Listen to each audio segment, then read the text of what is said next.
We are back. We are back. Took me a second there, but we are back. Let's throw on the Runescape tunes and kick back and kill a bunch of hill giants.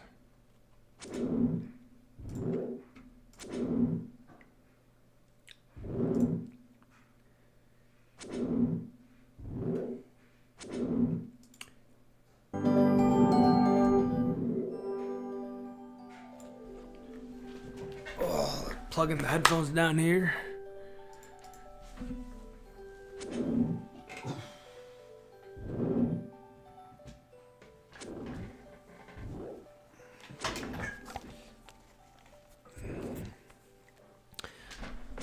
Yeah, just like that, we're in business.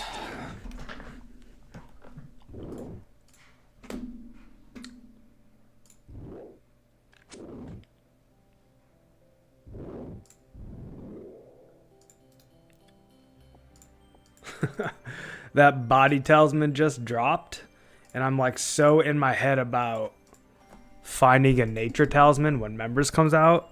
I saw it and I'm like, wait, a giant underground just dropped a talisman, but members isn't out yet, so false alarm to the dopamine brain.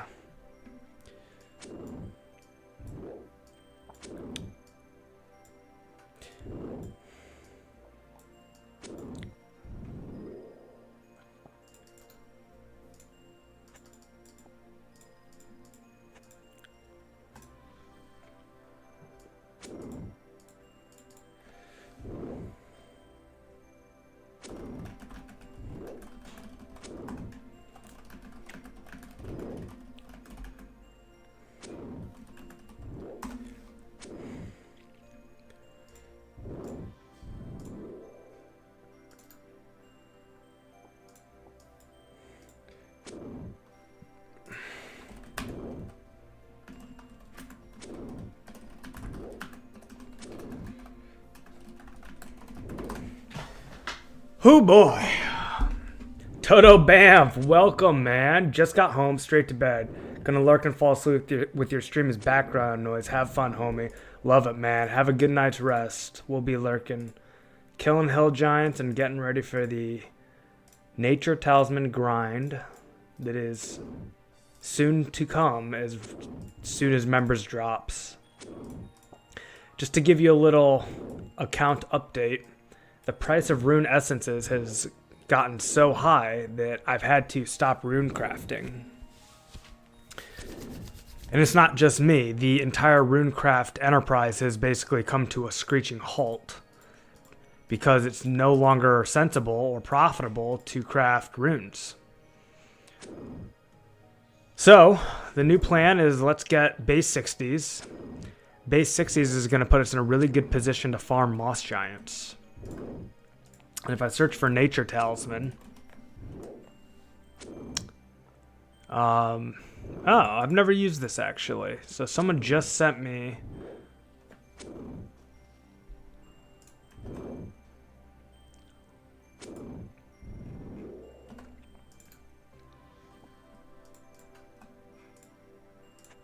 this is a resource that's supposed to tell you drop tables.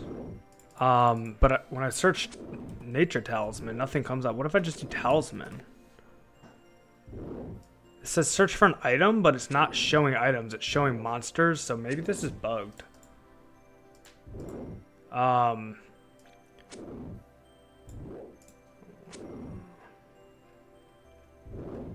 It does not seem like moss giants even have...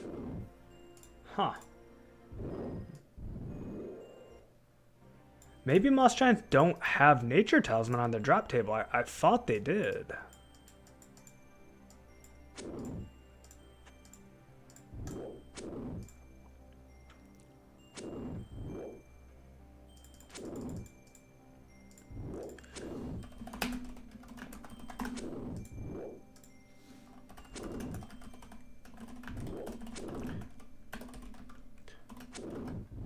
What up, Zib?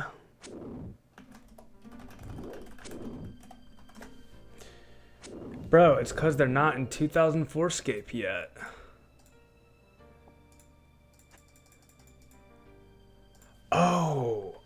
Oh. I didn't realize that this resource was literally going to update live against the current meta of O4scape. That's very interesting.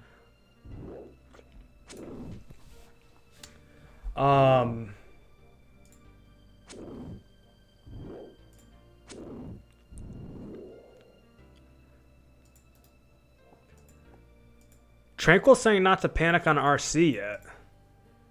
I don't know, Trank. It's been pretty bad, dude. I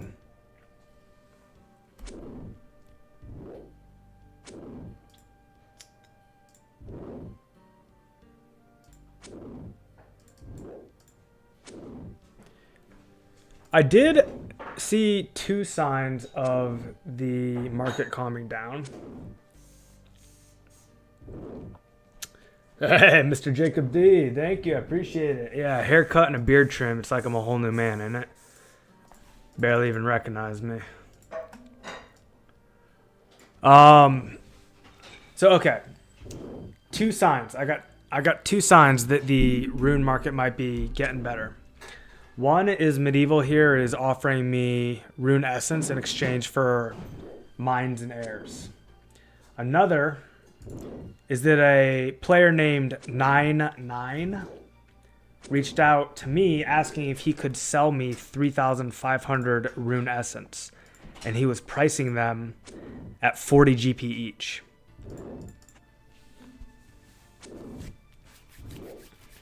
So it does seem like it may have been a temporary, which, I mean, that makes sense, man. Those prices were unsustainable.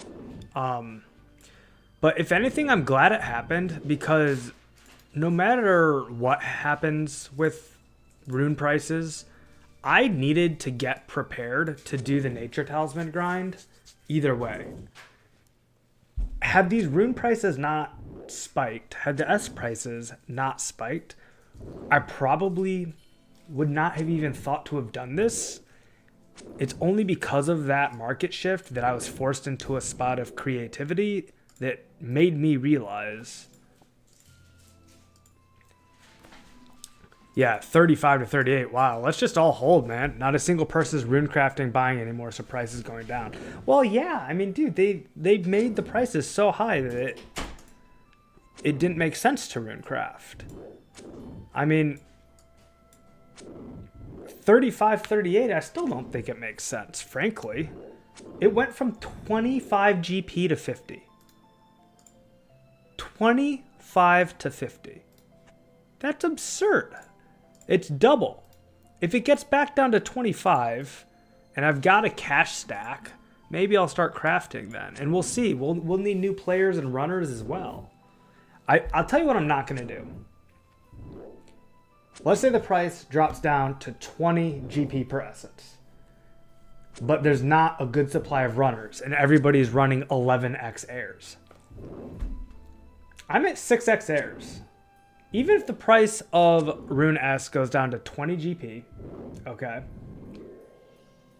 if I need to run 11x heirs to compete, I may as well just wait till Nats.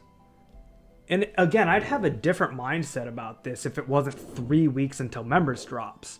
If it was still mid-May and we had 7, 8, 9 weeks, okay, literally, it would have. I thought it was going to be 3 times as much time. Okay. Sure. With 9 weeks, I'll invest because if with 9 weeks I would have time to get to a higher multiplier. Instead of crafting 6x runes, I'd probably get to 7x runes before members. And at 7x, suddenly, you know, that's a big deal. trying to do 11x on a 6x rune versus on a 7x rune, massive difference. The math changes. But with three weeks left, I'm not even going to have time to benefit from the higher runecraft level. Yeah, right now, if the price of Rune S goes down to where I can run 6x heirs and people are going to come with me, I'll run 6x heirs. Yeah, I should have done the same thing, Tranquil. Trisk is selling it off because he's smart. And he's got enough market power, and he's got enough rune essence. I don't know how many he has, but he probably has somewhere in the realm of like, I'm just throwing a number out, but like 200,000 essence stacked up. So if he throws 100k and gets, you know, 40 to 50 GP each for the 100k S, he knows that he's going to be able to buy them back because clearly the market was unsustainable. So I guarantee you Trisk is merching. And no, Tranquil's not going for 91 by the end of March now because it's impossible in 3 weeks. The timeline has shifted.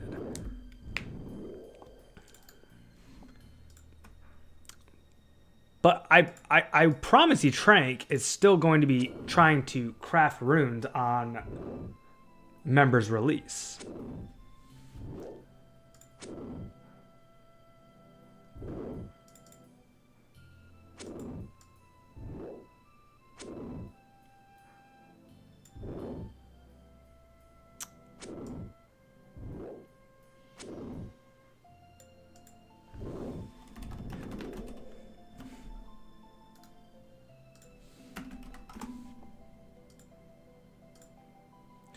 Actually, that just finished the inventory.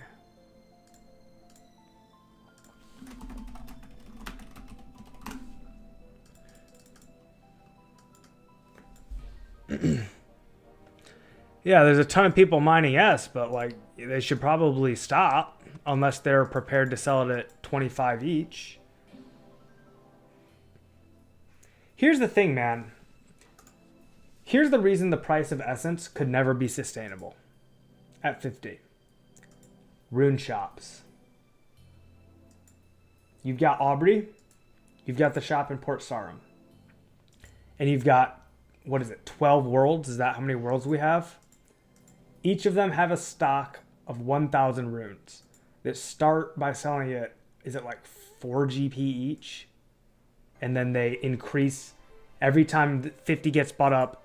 It goes up by 1 GP.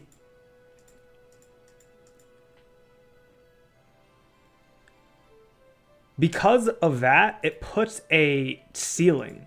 Rune shops put a ceiling on the price of mind runes and air runes.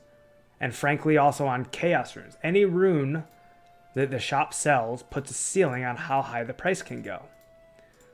When you put the price of rune essence at 50 GP, for minds and airs to be profitable, rune crafters would have to charge above the ceiling of price that is already set naturally by the game by rune shops existing.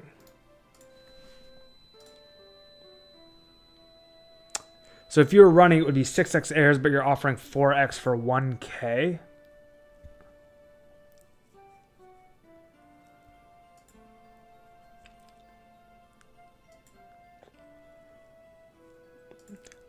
Medieval, I don't know if you're, I'm assuming you're watching, you're offline. I was going to try to reply to you here. If I can't reply to you in game, I'll try to reply to you just in voice, or maybe you'll log back in.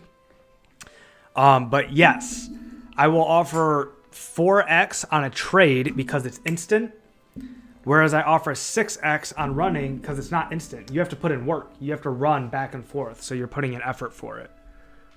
So yeah, if it's just a quick trade, like this, I'm offering 4x per S. If you're running for me, you get more because you're putting time and effort in. And frankly, I don't think 6x is competitive. If I tried to run 6x airs right now, I think there'd be someone at the altar who's offering 11x. All right, we got to do some math here.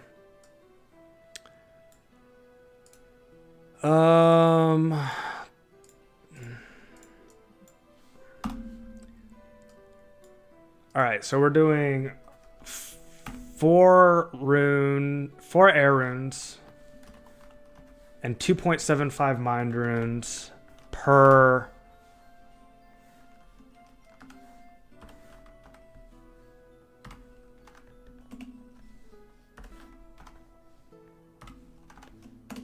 essence.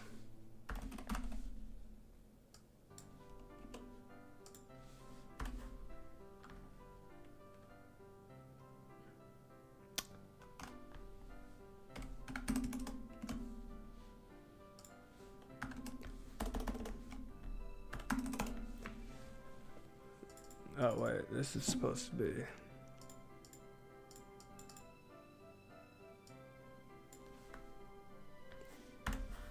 $2,000 minus this.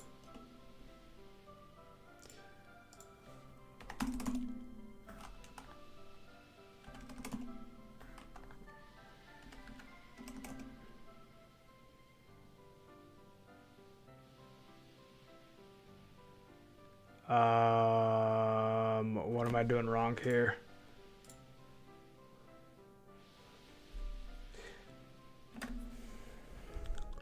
Sorry guys, I'm trying to do some math here for medieval. I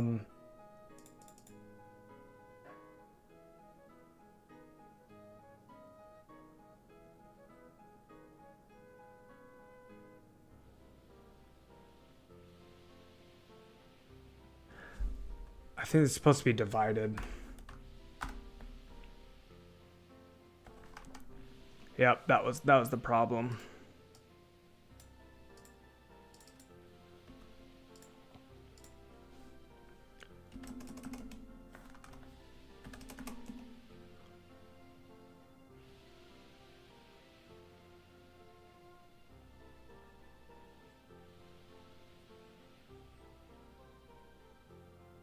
Oh, this math sucks. I'm trying to figure out how many mines and heirs to give him for 2000S based on these prices. So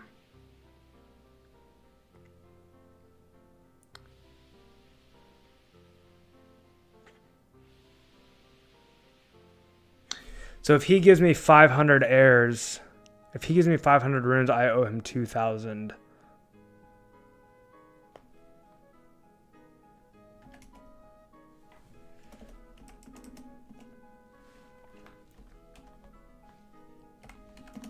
There we go.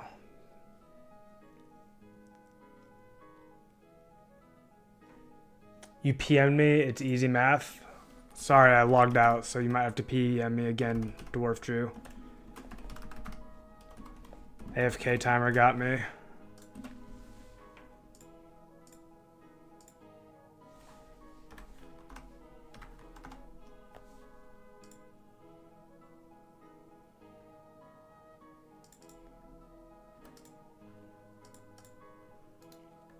Sorry, Medieval. This is confusing my brain.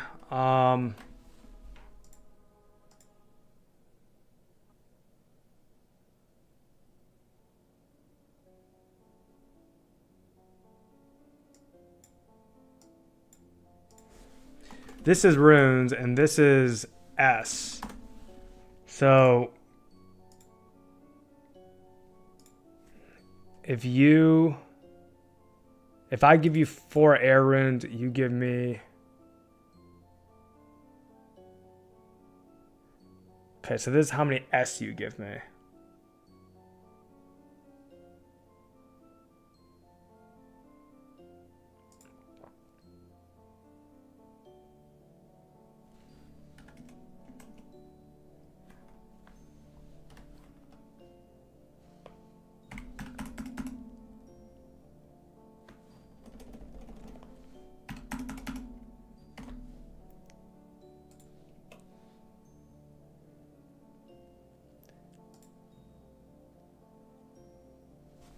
This is how many total runes that I give you.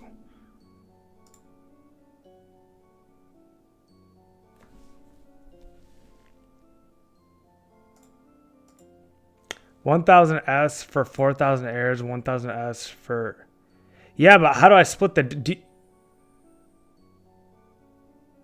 Yeah, okay, if you want to do it that way. But I was trying to figure out how to give you 2 to 1. But yeah, we can do it like that.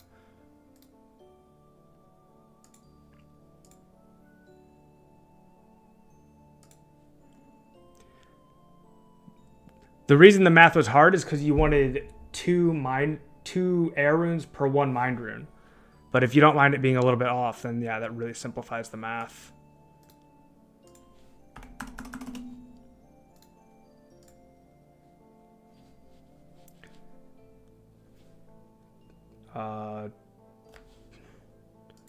Yeah, it's hurting my brain too, man. 2775.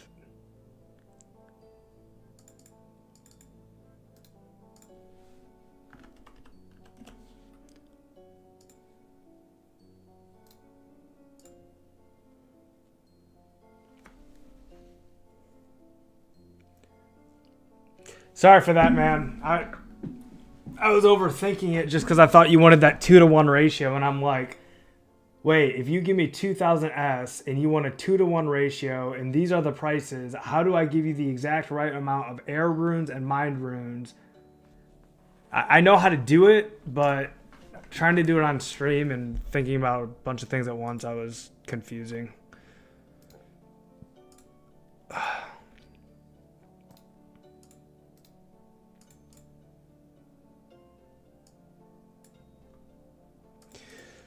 Thanks, Medieval. Appreciate it, man.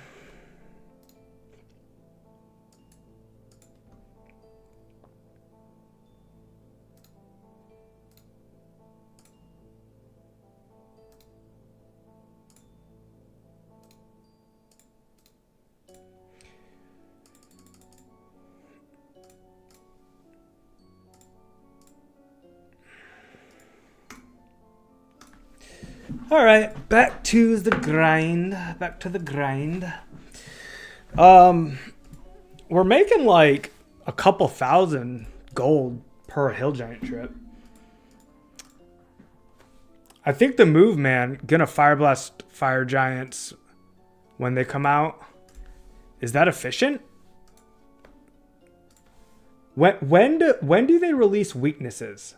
Because in current OSRS, for example, lesser demons and greater demons are weak to water spells. So playing free-to-play OSRS, you're better off using Water Strike on the giants than you are using Fire Strike. I just said giants, but I meant demons. If you're playing free-to-play OSRS, the best thing you can do to any demon, whether be they lesser or greater, is Water Strike, not Fire. Firebolt them. Chaos will be cheap. Chaos will be cheap. Why will Chaos be cheap? I was thinking Chaos will get more expensive with members. Well, not more expensive, duh, but like not cheap.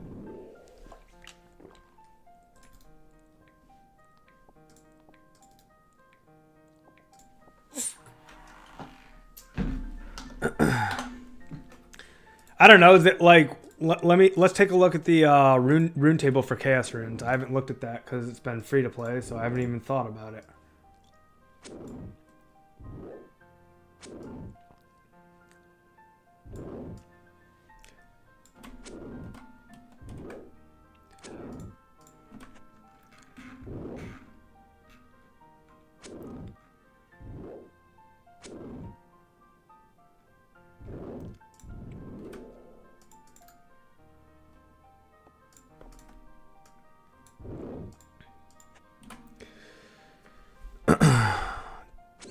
$74, bro. $74 to get any advantage on chaos. But then again, I guess that doesn't matter because people can just run their own chaos runes at 35, which is really easy to get. So I guess if you want chaos, you don't need to pay a rune crafter. You just get 35 rune crafting, which is not at all difficult, and run your own.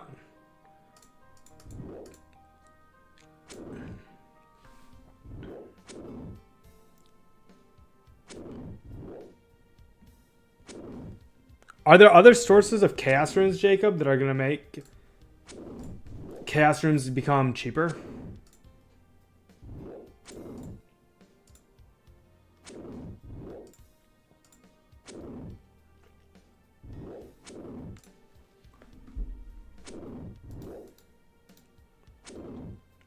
Well, excuse me. Damn, it has been a while. I've been watching you with your vids for that Kingdom mobile game. Yo, bro. That was a few years ago, man. That's like how this channel got 800 subscribers. It had nothing to do with Runescape. It was a mobile game I started playing called Kingdom Maker, developed by Scopely, Scopely's not a very cool company. Let's just leave it at that. Very, very rough monetization. We'll leave it at that. But Kingdom Maker still was fun. It was fun until they over monetized it, which it was over monetized from the beginning. I knew going in that it was going to be a short-term hobby for me because it's a mobile game and it's over monetized. But I figured I'll play it while I can and get what enjoyment I can. And when I'm done, and it's no big deal. So anyways, yeah, it was a lot of fun. It was a fun community. It's fun to be a part of it. But once it got too monetized, I just couldn't keep up with it.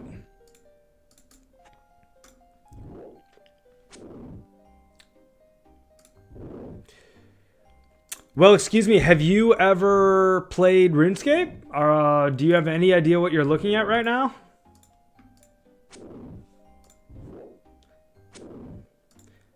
Because if not, I have to say to the other gamers in chat, we might have a like fresh face here who's never played RuneScape.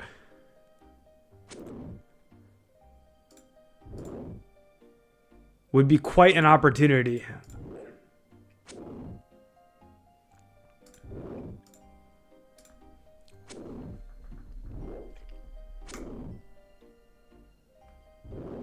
I don't know if he's still here. I hope he is. If you're looking at rune multipliers, check out Wave Spells and Flames of Zamorak. Yeah, same. I stopped the game near when you stopped videos on it. Yeah, man. I mean, I'll tell you exactly what happened. Well, excuse me. I created a video on how to make...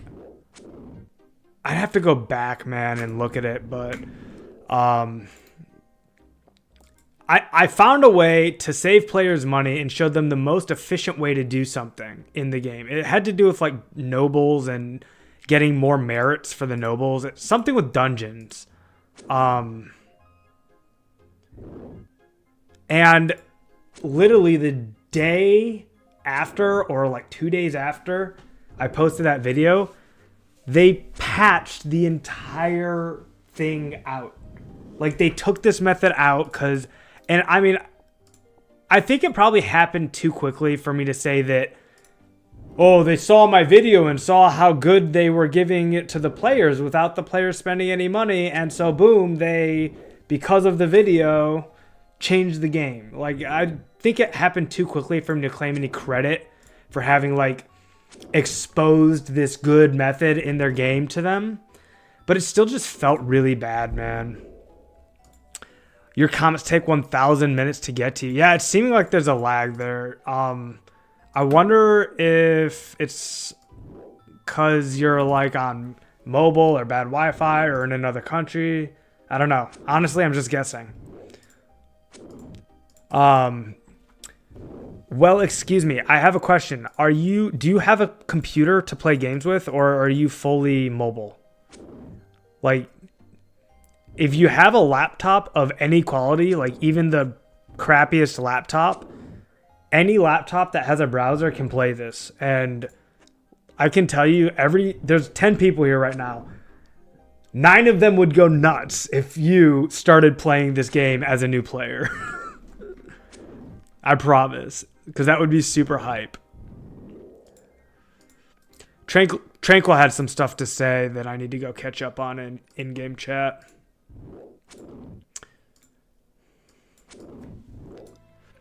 If you're looking at rune multipliers, check out Wave Spells and Flame Zami. Airs, fires will still hold value in members.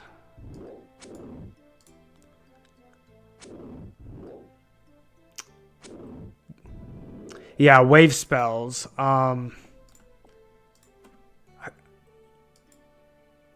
Check out Wave Spells. Okay, so here's Wind Wave. Yeah, okay, so Fire Wave. This is what he's talking about. So yeah, 5 air runes per cast. Yeah, air runes, there's no way to get around this. You have to cast 5 air runes per cast because you're going to be holding the fire staff. And then he said Flames of Zamorak. And Flames of Zamorak, to cast it, you have to be wielding the Staff of Zamorak. So you cannot use a fire or an air staff. So you are forced to spend 4 fires and 1 air. So for Fire Wave, it's 5 airs per cast, and for Flames of Zamorak, it's 4 fires per cast. Maybe country plus mobile because I'm French. Yeah, I have a laptop. What is this game? So, well, excuse me, RuneScape came out in like the early 2000s or late 90s. and it still runs today. And if you play modern day RuneScape, it's going to be a little confusing, so bear with me, but I'm going to explain to you what this game is. But for you to understand what this game is, you need this context. So the initial RuneScape that came out in, the early 2000s, it still exists today. It's published by a company called Jagex. Jagex simultaneously is running 2 versions of RuneScape. One version is the modern day version that has all 25 plus years of updates.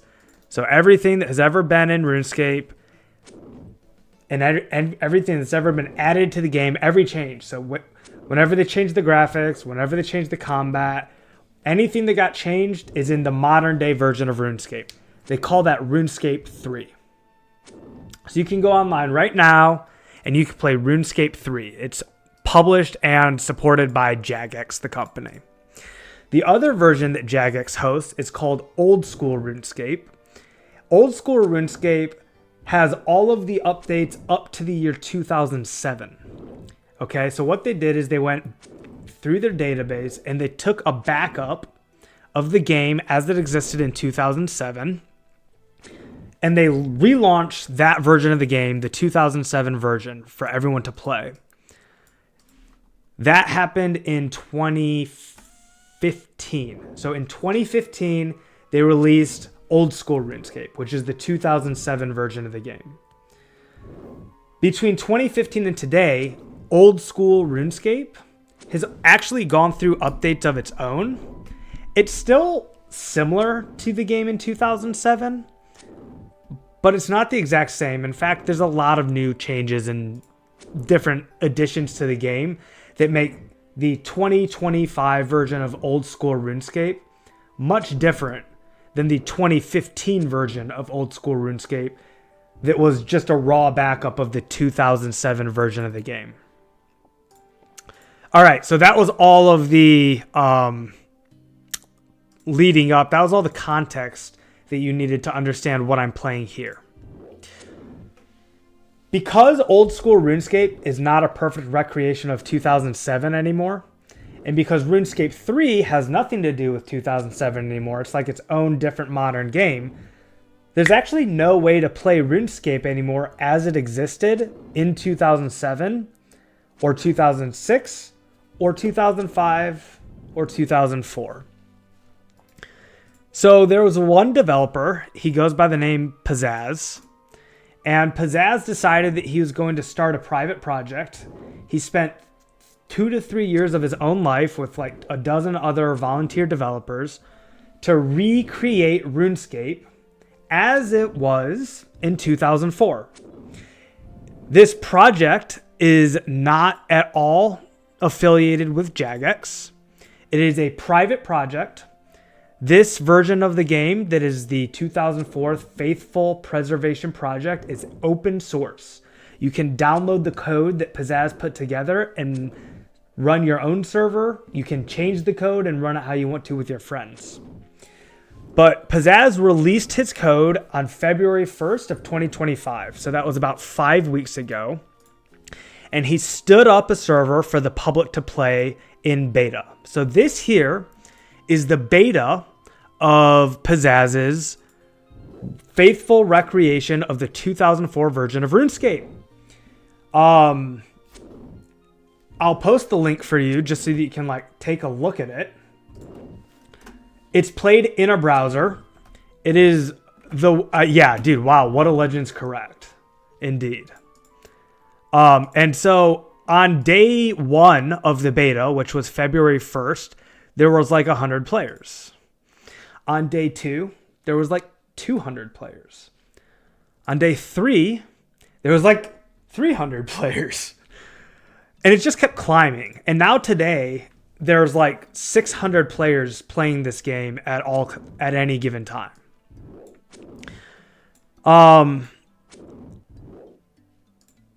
The link that I just posted is the link to play the game. If you wanted to play and start a character, it's a very old game. Keep in mind, right? This is a game from 2004. So it looks, feels, and plays like a game from 2004.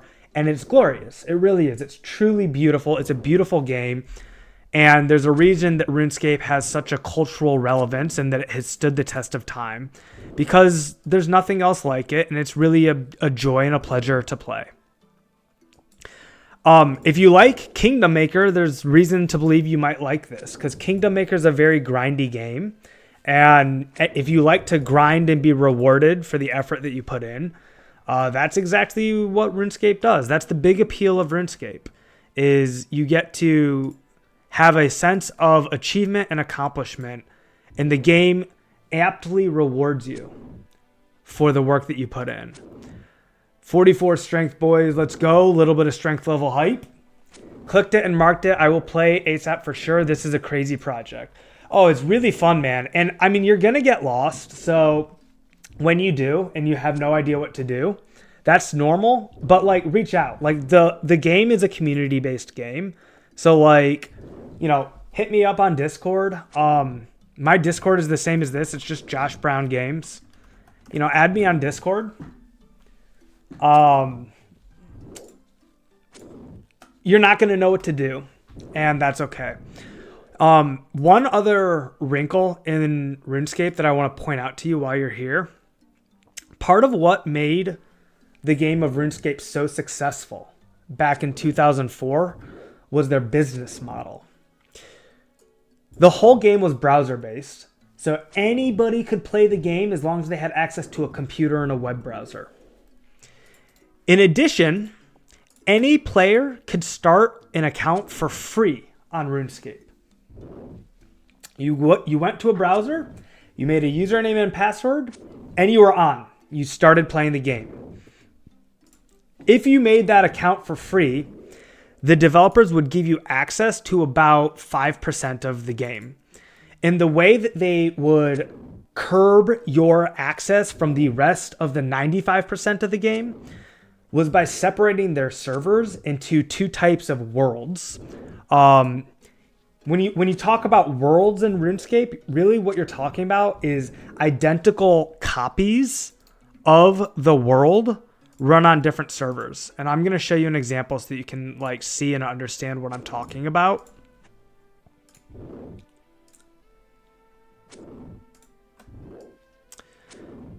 So if you're going to play this game, this is what it looks like when you first like pull up the screen and try to play.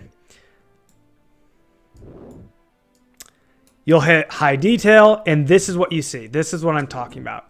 You can see that there's 2 worlds per country here. So there's a total of 12 worlds. Each of those worlds are identical copies of each other. So whether I'm playing on World 1 or World 12, the monsters, the map, the terrain, and the game, it's all the same. So you can think of these 12 worlds as 12 different servers that are all running the same exact game. But you can see that World 1 has 194 players, and some of the other worlds have less players. You can log into any of these worlds, and you'll have the exact same game experience. The only difference is going to be how many players are on that world. So, now that you understand worlds, here's the rest of the story about RuneScape's successful business model.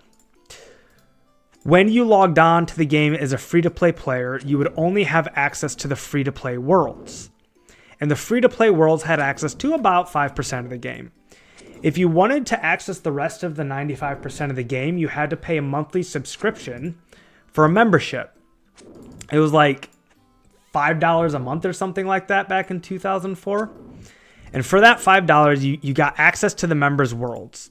And on those members' worlds or members' servers, you had access to every skill in the game, every quest in the game, and every area in the game. So to wrap all this up, right now, Pizzazz, the creator of this project, still has the project in beta. For the beta, he has only released free-to-play worlds. In 3 weeks, he's going to release members' worlds. There's not going to be any payment. This is an open source project, so it will always be free to play. But once the members worlds release, this screen is going to look different. You're going to see some free to play worlds like this here. And then there's going to be another section for members worlds that you'll be able to log into for free and access the rest of the game. So all this is to say is that if you start playing between now and the next 3 weeks, you're going to have access to the beta and the free-to-play content. You're never ever going to have to pay for anything. You'll never have to pay for members. They call it pay-to-play. So think of them as synonyms. Pay-to-play equals members. Members equals pay-to-play. Even though it's called pay-to-play, you'll never have to pay for it. It's a free project. But just be aware that members' worlds will be releasing in 3 weeks.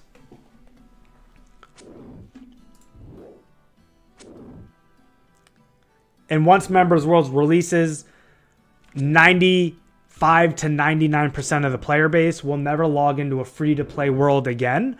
They'll all just log into the members' worlds. But again, this is a preservation project. So Pizzazz is going to keep the free-to-play worlds there, not only for people to enjoy, but also to accurately preserve the way that RuneScape truly looked, played, and felt in 2004.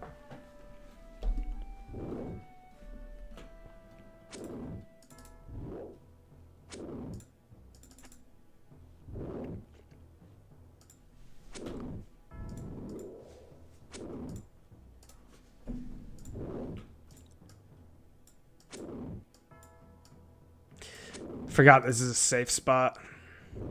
I cannot drag this giant through this channel.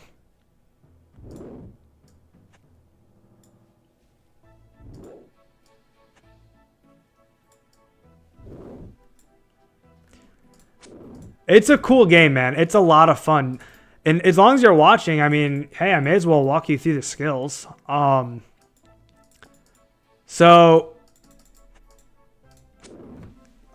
Here's all the skills in the game. These top 3 on the left are all combat skills that have to do with melee. So right now, I'm training my strength, which is this fist. This fist right here is the skill strength. The higher your strength level, the higher the maximum damage you can do to monsters. Stand Firm, just got recommended your live stream from yesterday. Hey, hell yeah, man. Would love to hear that. Heard the pay-to-play announcement, jumped on here instantly. Hell yeah, brother. Love having you here. I will try to understand how it works. Yeah. So, teaching well, the different melee combat skills here. Strength is this fist. It determines the max hit that you can do. So you see there I hit a 6. There I hit a 1. Every time I swing, the game is rolling a dice. And right now my maximum hit is 10. So the game is rolling a 10-sided dice to see how much damage I'm going to hit. The higher your strength level, the more sides of that dice. So your maximum hit on that dice roll continues to go up the higher your strength level. That's what strength does. Attack determines your accuracy. So this sword here is the attack skill. The higher your attack, the better chance you have to hit the monster in the first place. So before the game rolls the dice based on your strength to determine your maximum, to determine how much damage you deal, before that damage deal dice roll ever happens, a first dice roll determines whether you hit the monster or not. If you hit a 0, it's because you rolled a miss. Attack, the higher your attack, the better chance you have to hit the monster and not miss, therefore getting the opportunity to roll the max hit dice from the strength roll. So there's the basics of melee combat right there, man. Each time you go to attack a monster, there are 2 dice rolls. One dice roll to see if you hit the monster, and that's determined by your attack level. And a second dice roll to determine how much damage you do with that hit to the monster. And that's based on your strength level. The final melee skill is very simple. It's just defense. The higher defense is, the less damage you take. That one's very simple. The next skill after that is your ranged. Ranged allows you to do damage with different bows and arrows. So if you like to use bows, arrows, knives, cannons, that's all based on your range skill. The higher range you have, the better types of arrows that you can use, like bronze, iron, steel.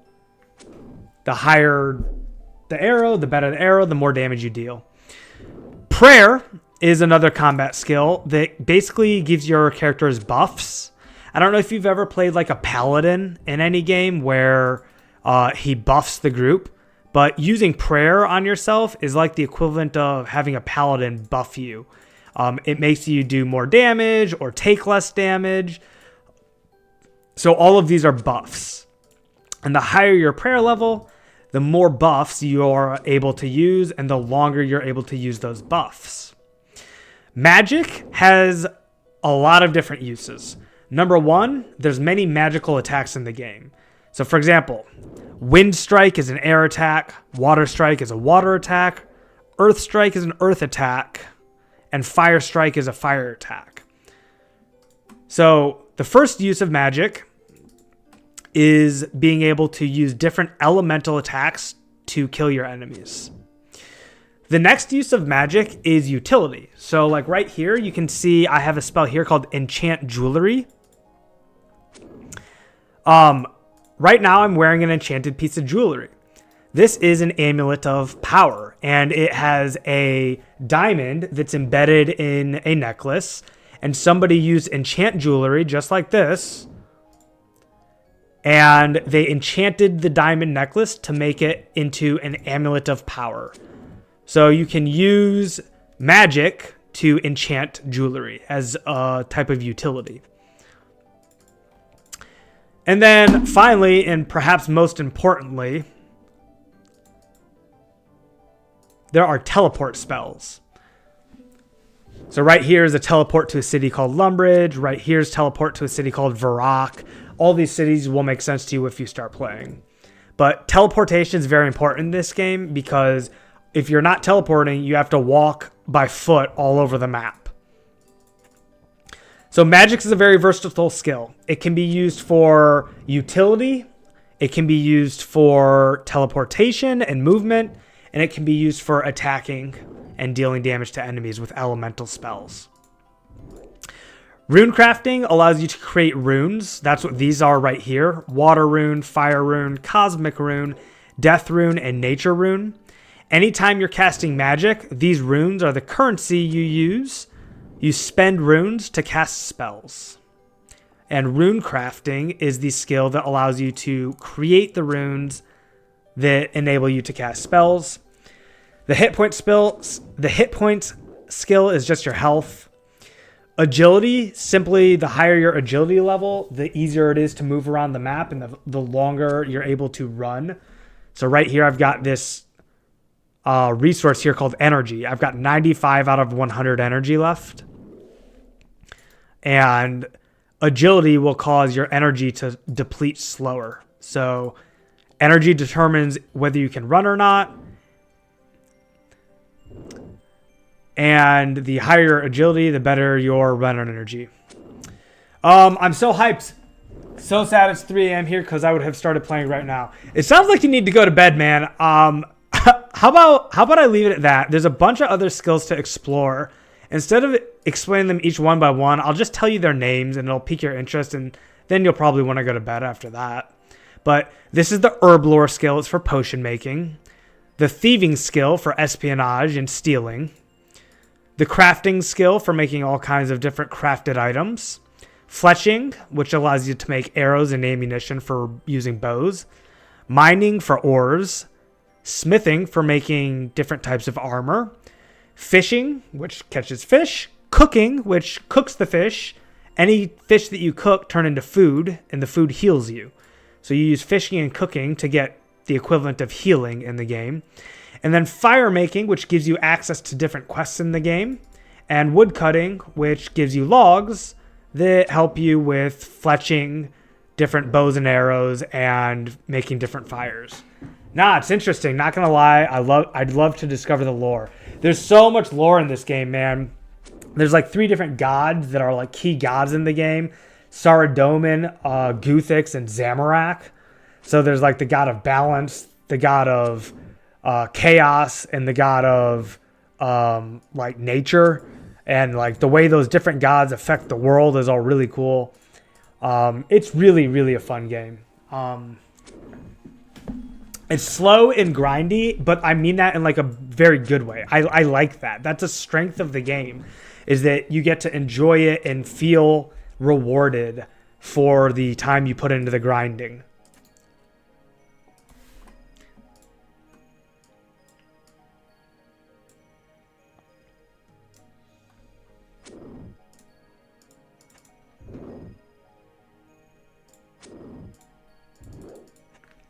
Once you get started, man, there's a bunch of people in Europe that play this. A lot of people that tune into my stream are from the UK. I don't think there's been anyone from France yet. You'd be the first person from France, which would be pretty cool. But there's a lot of people on your time zone, is what I'm trying to say.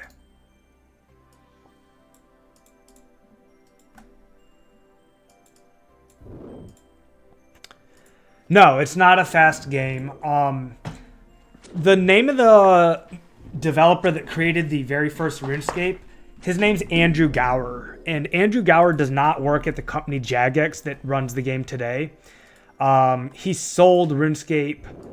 I don't know what year he sold it. But Andrew Gower, who created this game, made the skill cap for every skill in the game 99. So you can grind every single one of these skills to 99. Andrew told everybody that when he created the game, he made 99 so difficult to achieve that he thought that nobody would ever get 99 in any skill. And that was by design. He designed the game so that you would never get to 99. So, for example, right now I'm level 40 defense, okay? 40 out of 99. At level 40, I'm able to equip Rune. And Rune is the best armor in the current version of the game. In free-to-play, anyways. So at level 40 out of 99, I can equip the best armor in free-to-play. Only 40. 40 out of 99. And I can already equip the best armor in free-to-play and the second best armor in pay-to-play. So what's cool is that you do need to grind to get to 40 defense, but it's not that bad. But if you keep grinding and you get to 50, 60, 70, 80 defense, your character continues to become stronger and stronger and stronger. But you can at least equip the best gear in the game without putting in that crazy amount of grind.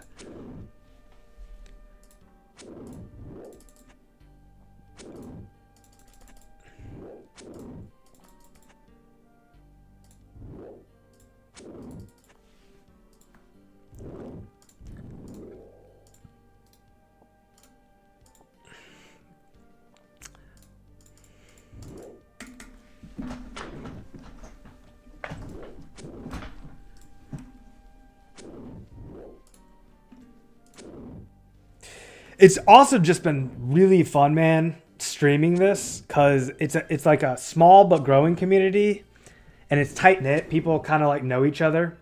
You can go to the high scores board. I'm scared to show you the high scores board because it's like a little bit intimidating if you're starting late. So I'm just gonna preface this, like, I'm gonna show you the high scores. Forget they exist, man. Don't worry about high scores. Don't play for high scores. Play for fun.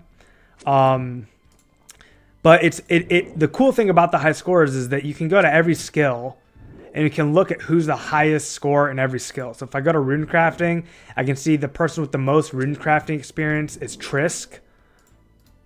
There's a law rune. That's a big, nice drop. Happy to see a law rune drop. These law runes, I mentioned teleporting with magic. Law runes are the runes that allow you to teleport. So getting 2 of those, that's basically the equivalent of 2 teleports. Very good. We need teleportation runes. So this guy Trisk is the #1 runecrafter in the game. He's got 3 million experience and he's level 84 runecrafting. Every skill has the same exact experience table. And I have an Excel spreadsheet I can pull up to show you the experience table.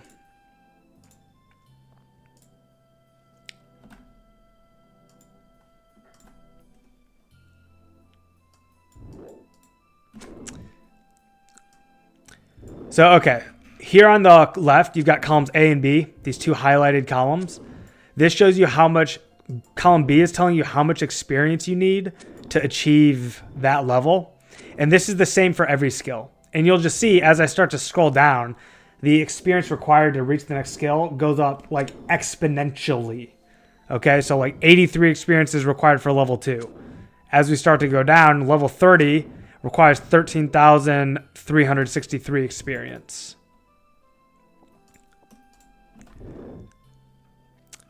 Level 40 requires 37,000 experience. Level 50 requires 100,000 experience. Level 60 requires 275,000 experience. Level 70 requires 740,000 experience. 80 requires 2 million experience. 90 requires 5 million experience. 99 requires 13 million experience. So it just goes up exponentially. And this is the same for every skill. That experience table I just showed you is the same for every skill. The experience to get from 1 to 92 in a skill is literally the same as getting from 92 to 99. So essentially, once you reach 92 in any skill, you're halfway to 99. And I've never had a 99. I've played this game since like 2004 or 5 probably. I'm 34 now. I was playing it in middle school, so I was like 13. So that's like 21 years ago. So I guess like, yeah, 2004. 2004, I was playing this game, which is this version. So like, this was literally probably the first version of the game I saw as a kid when I was like 12 or 13. Greetings, Joshua Brown. This is a random event. Some of the random events are good. Some of them don't matter. Looks like that one probably gave me gold, which is good. Yeah, it's crazy, man. 99 is an insane grind. And some skills are much more difficult than others. So like if I go back to the high scores board here, the first skill I showed you it was runecrafting. And the highest person in the game right now has 84 runecrafting with 3 million XP. Runecrafting is the slowest skill in the whole game, by far. By far. It's very, very, very slow to train runecrafting. Whereas if I go to like cooking, which is one of the easiest skills in the game, there's already 2 people at 99. And it's to get to 99 is 13 million experience. So like if you look at the top guy, he's got right about 13 million. So the inducted there, he got 13 million experience and he hit 99. The guy after him, the #1 cook in the game is Melty. He hit 99 and just kept going. He went 3.4 million experience over the requirement to hit 99. So it looks to me like Melty's probably going for the experience cap, which 99, dude, is already insane enough. But there are some people, man, like, you know, gamers be gamers, man. There are some people who are just so dedicated and crazy that they'll go for 200 million experience in a skill, which is the maximum amount of experience that the game can allocate to any skill. So I wonder if this guy's going to go for 200 mil cooking. I could never go for 200 mil in a skill, man. I can barely go for a 99 in a skill, let alone 200 mil. And then there's people who've been playing the game since like, you know, 10, 15 years, the same account for 10, 15 years, where they have 200 million experience in every skill in the game. They have a fully maxed out account.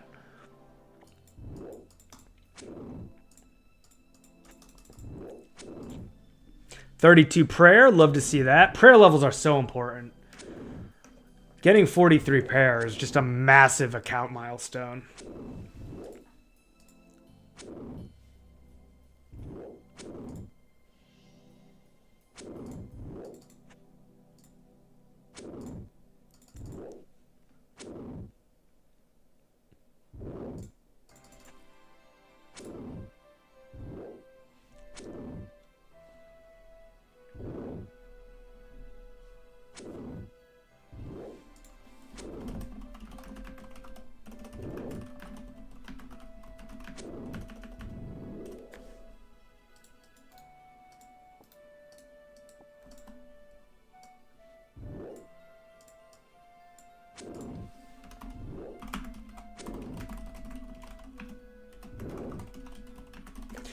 Well, excuse me.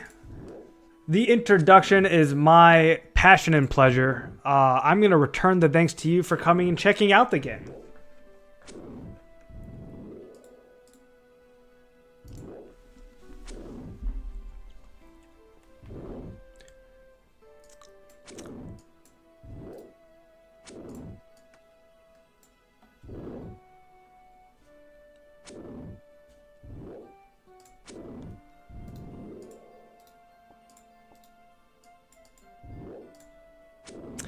Yeah, once you get in, man, and you create a character, the first thing you're probably going to want to do is like learn how to quest.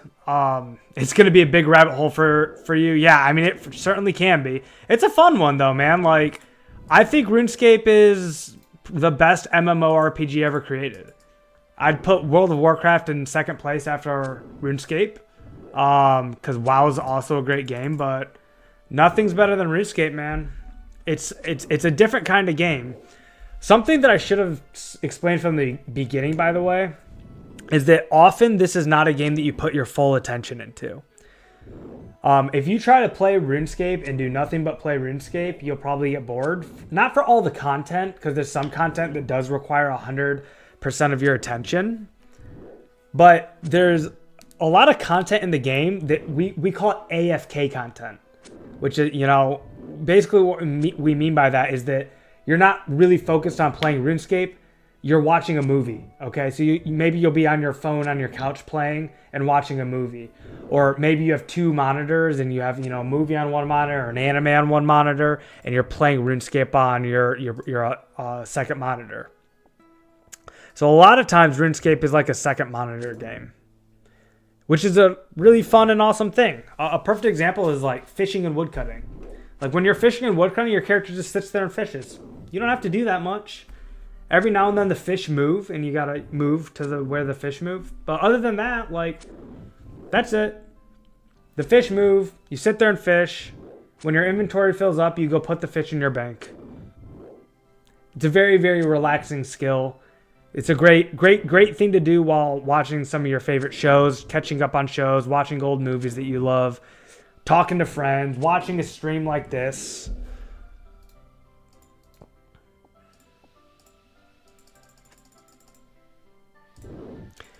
But like things that take 100% of your attention are things like quests. So like when you look at the quest journal here, these are all the free quests in the game. I've completed them all. And then these are all the members quests. So the quests are where you get, first of all, you get quest rewards, which are very, very good. A lot of the content in the game is locked behind quests. So oftentimes your reward for completing a quest is getting to access more of the game's content. In addition to quest rewards, quests are where you get the lore of the game. And you learn the different territories, the different map, the different NPCs. I can show you the world map too. So like you start in this town right here. It's called Lumbridge.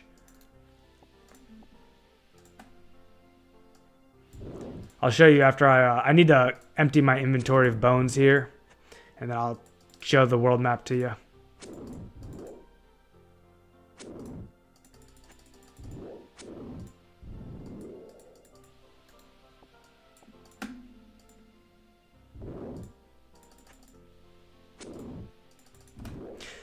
So you start right here in this center town. It's called Lumbridge.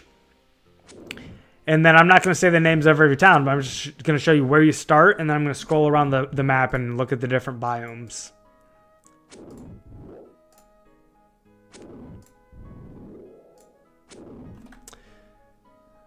So here's Lumbridge. Here's a swamp biome. This over here is all desert. This is an island. In this whole area here that I'm kind of like circling around, that is the free-to-play area. So, back in the day when there was members in free-to-play, you got to access this little part of the desert here and then this area here. And that was the whole free-to-play game. Plus the wilderness. Sorry, I forgot. This is the wilderness. This is where you can kill other players. So all this dark, scary looking area with the lava. Anytime you go out here, you can kill other players and they can kill you. And it's full loot. So if you die, you drop all your loot on the floor and the player that killed you gets your loot, and vice versa. And then over here, this is all members content. All members content over here. Except for this. This little tiny bit of this island is free to play. Like, this tiniest bit. Like, just this is free to play. Everything else is members. There's all members, members, members, members, members. But again, you don't have to pay for anything because this is a totally free project. So when I say members, it's just because that's what it's called from a historical perspective.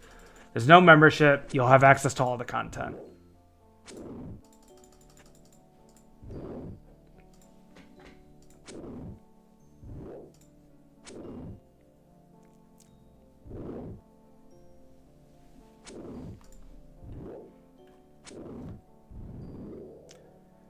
Yeah, man, it's a big map, especially for, you know, getting around on foot takes forever. That's why the teleport magic is so important. Getting 37 magic allows you to cast the Falador teleport, and that's the third. There's 3 teleports in the free-to-play world. So you've got Falador, Lumbridge, and Varrock. So getting 37 magic basically lets you teleport to any of the cities in the free-to-play zone.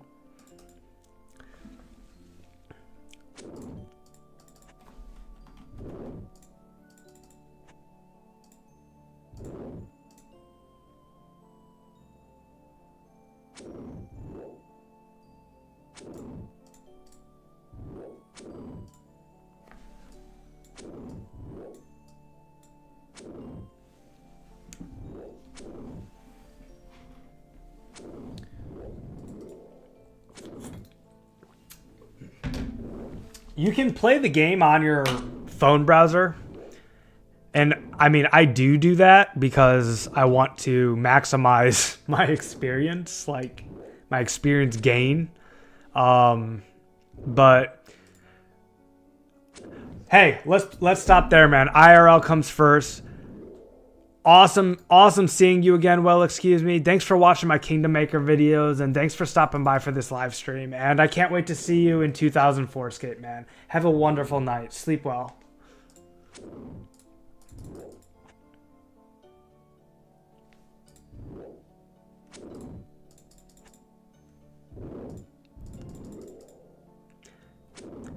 Lurk on, man. I mean, you can hear this background music. It's like super lullabullic. I don't know if that's a word. It's a lot like a lullaby. RuneScape music is beautiful. I don't know if the sound of my voice is going to be as much of a lullaby, but maybe. Right now I'm not doing anything crazy. So it should be all right. Yeah, man. Have a wonderful night. Well, excuse me, and feel free to lurk. Nothing crazy is going on right now. There's times in my stream where I do get really hyped and excited, but right now we're just grinding. So it's slow, it's chill. There's not a whole bunch going on. It's probably a good sleep stream right now. Better than when I'm like questing or doing something really exciting and I'm getting excited about it.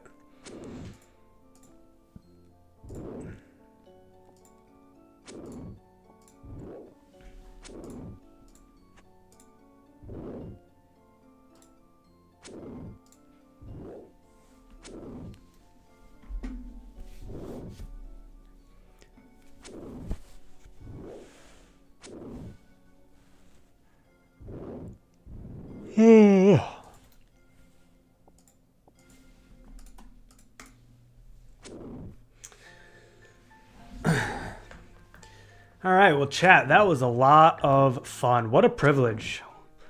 What an opportunity. Yeah, I got it. On the next stream, I will try to be here. Heck yeah, man.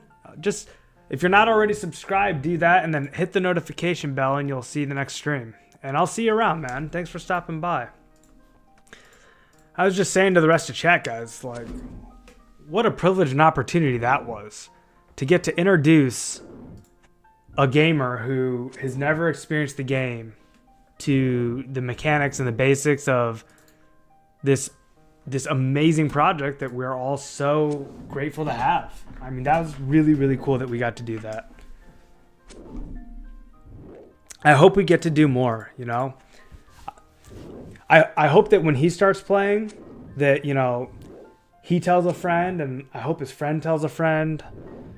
You know, some more players would be really cool. I've said before, I don't want too many players. I think 100,000 players in this game would probably just not feel as good as maybe like 20,000. I feel like somewhere in 20,000 number would be good. 20 to 50,000. Whenever we get to a point where there's like 5,000 concurrent players playing, I feel like that's a really healthy server state. 5,000 concurrent users would be really nice. If it gets too big, though, man, the economy starts to get out of control, I think.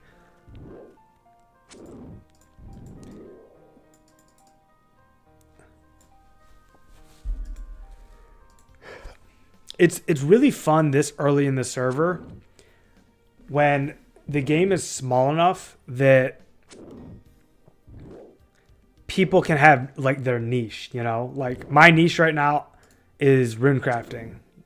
When you get 100,000 people, it feels like everybody does everything because there's just so many players that like anytime anyone needs anything, there's just so many places to get it, you know? There's going to be like thousands of rune crafters and thousands of Fletchers.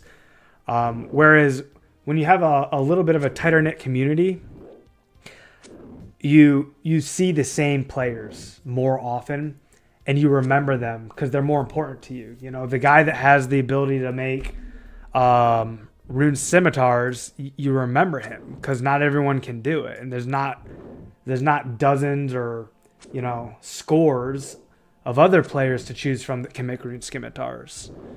So having a player base that's not too big, I think really helps facilitate player engagement with each other and building community.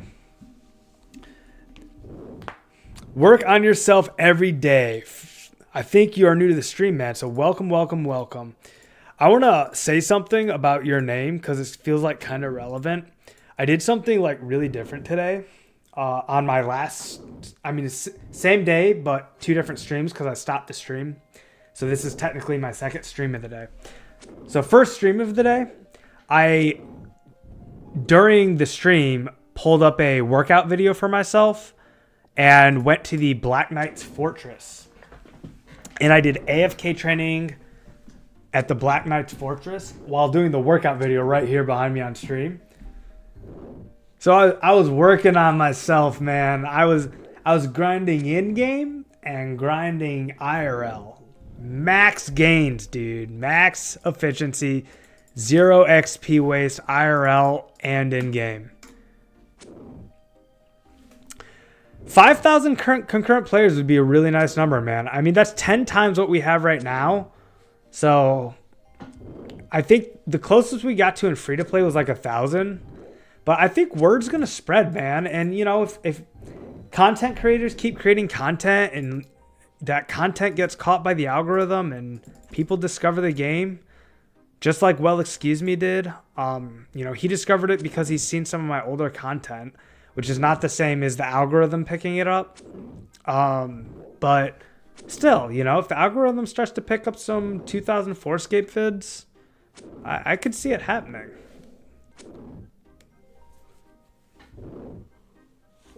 David, that's insane. I think I'd walk to Port Sarim for 1,000. I really do. I mean, I'm not saying that you're crazy. I guess I did say insane. So let me take back insane. You actually might be smart. And my gut reaction may have been wrong. Because, like, the walk to Port Sarim, let's assume you teleport to Falador, right? The Falador teleport costs like 400 gold. And then you got to walk from Falador to Port Sarum. And that is going to cost you time, which could otherwise be spent doing anything else in the game that would make you money. So not only do you have to walk to Port Sarum, but you then need to walk back to like wherever it is that you're going next, which I'm assuming is the Barbarian Village if you're buying a rod. So that by the time you tell it to Falador, walk to Port Sarum, and then walk to the Barb Village, if you can skip all that for 1,000 gold, that might have been a really good buy, man. That might have been a big brain purchase, to be honest with you. It's for sure worth 400 gold for the teleport. For sure worth 400 gold for the teleport. And then is it worth 600 gold to not have to walk from Falador to Port Sarum to the Barb Village? Yeah, probably. Probably, man. I take it back. I don't think you're insane. I think that was a big brain play. There you go. Day. I'm trying to figure out what I should call you. Should I call you work? Or should I call you every day? Because I definitely can't be like work on yourself every day, every time. Too many words.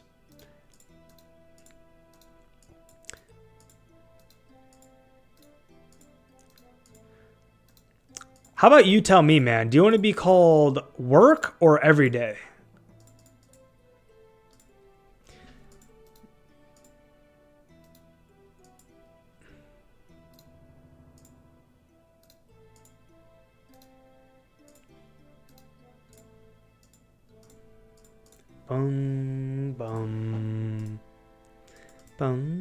I think there's too many trout, because last time I just remembered I left trout on the ground.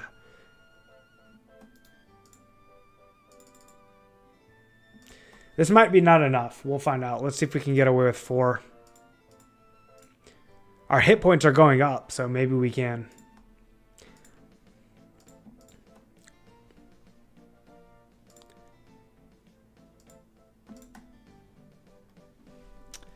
Do you guys think that hill giants are what I should be training my melee on right now?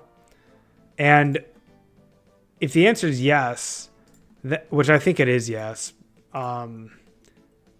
So if the answer is yes, that I should be training hill giants, when should I switch to either mossies or lesser demons?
Do, do, do, do, do.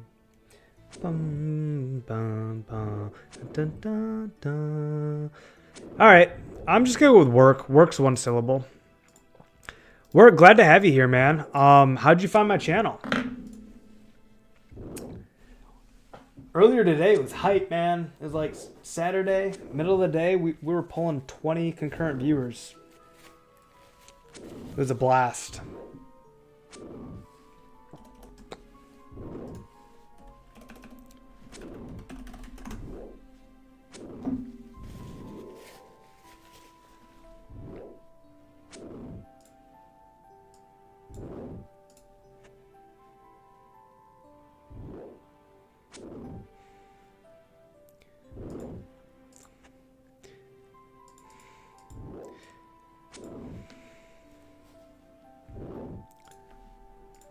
$55 huge.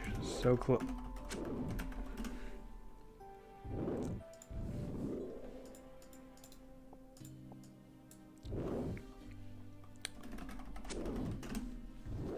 Do, do, do, do.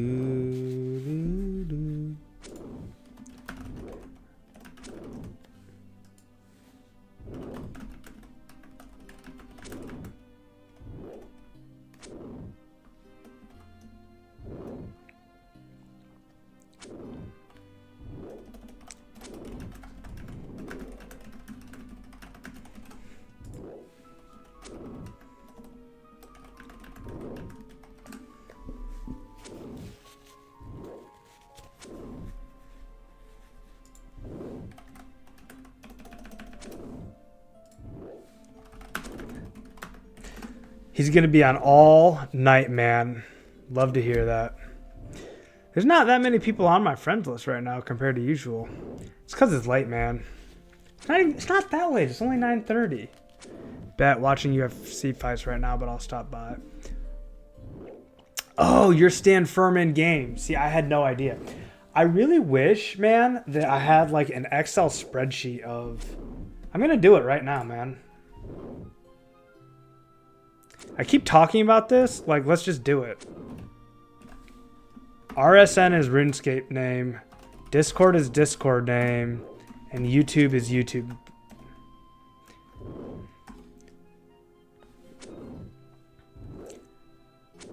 You just changed your name from work on yourself every day to leave no man behind. Oh, this is going to get confusing.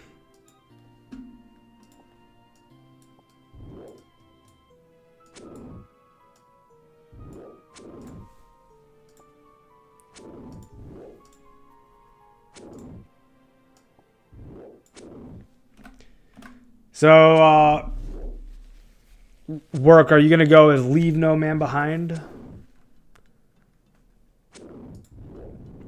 If that's the case, maybe I'll address you as leave no. Leave no seems good.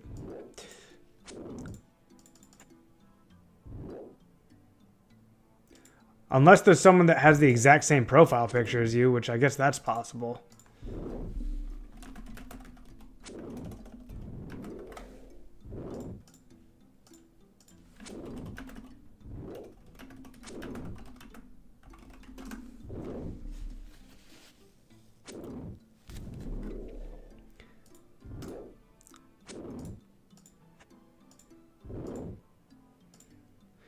Gotta get to the bottom of that before I start making assumptions, because it's definitely possible that two people have the same profile picture.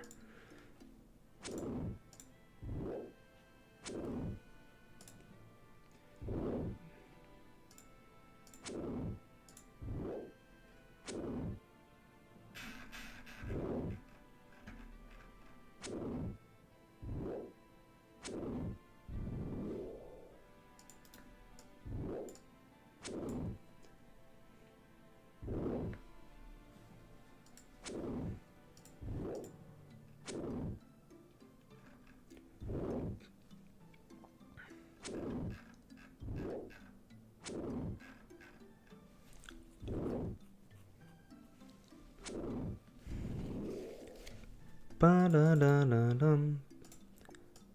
Ba-da-da-da-da-dum.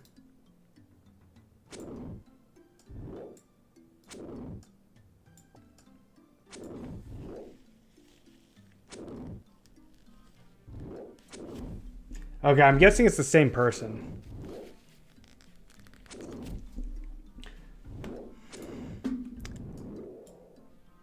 I'm the one who changed it. Sorry for the confusion. No worries, man. I was literally just going to start this spreadsheet. And I'm like, uh-oh, I started on the right foot here, so.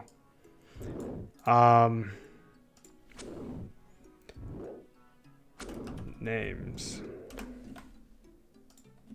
There's a law rune. That's good to see.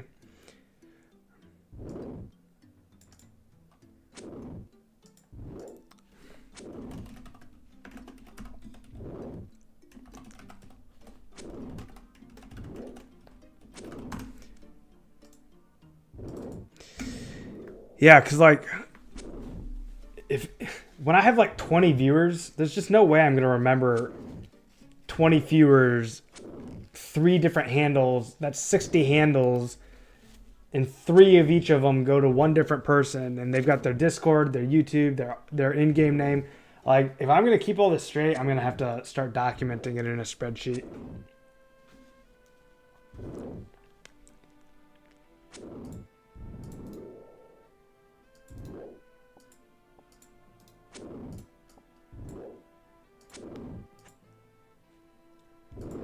Just streamer things, I guess.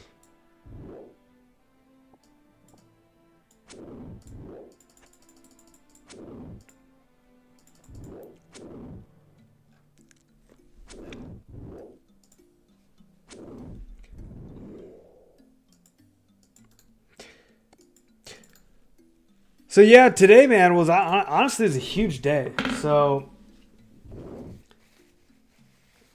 today was the beginning of a massive pivot on my account, and it was all tied to the insane increase in the price of Rune Essence.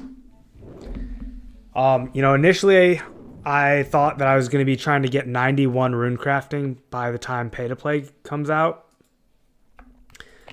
But I'll answer, and good question, it's going to get answered in this, so perfect timing actually. So my initial plan was I wanted to be 91 for ×2 Nats crafting by the time Members comes out. And that was going to be mid-May. But now it's coming out in 3 weeks, so there's zero chance that anybody is going to be 91 rune crafting. Like, not even Trisk, let alone me. No one's going to hit it. So you take that fact and combine it with the increased price of Rune Essence, and I'm like, okay, I can't just keep rune crafting runes for 50 GPS and pretend like it's efficient or makes any sense. Demezla, test, we see you. So here's the pivot. Instead of rune crafting for the next 3 weeks, I'm going to prepare for nature crafting in the members' worlds. The first thing I'm going to need is a nature talisman. And to get a nature talisman, I'm going to have to be able to grind on monsters that drop it. That's going to require combat. So all of this is now dedicated to preparing for the grind for the nature talisman. So the plan for P2P, I'm going to have to look through literally all the quests. I haven't done that exercise yet. But basically, I'm going to do all the quests that I want. And then I'm going to basically quickly... I'm probably not even going to quest, man. I'm probably going to immediately grind the nature talisman and just start running Nats. Because if I'm the first person to run Nats, there's going to be like a very small window where I'm going to have a very large advantage being the only person in the game with a nature talisman. I'm taking PTO on the day that Members releases and running straight to the grind for a nature talisman. And then as soon as I have I'm going to be streaming the whole time. As soon as the nature talisman drops for me, it's straight to the altar and I will be running.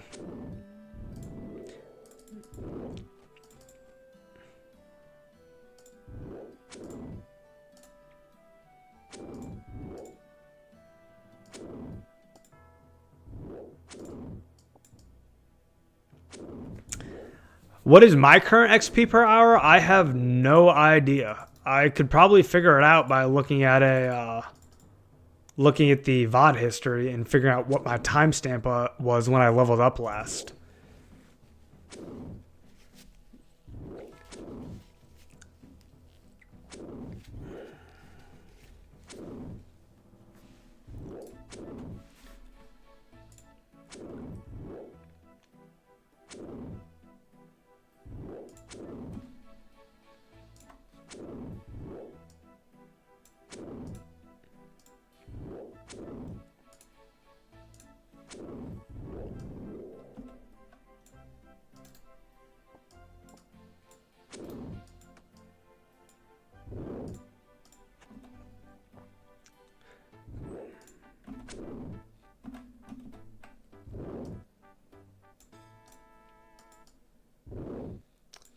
That sounds like a good strat. What XP are you getting at Runecraft New, I think? Oh, it depends on if I have runners, man.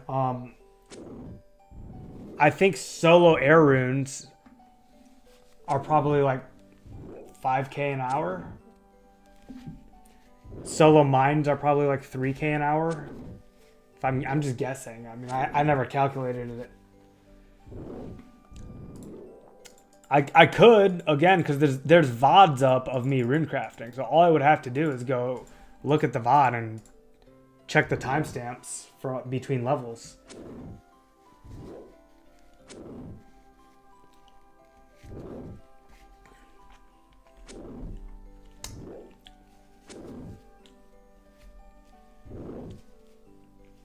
It's slow, dude.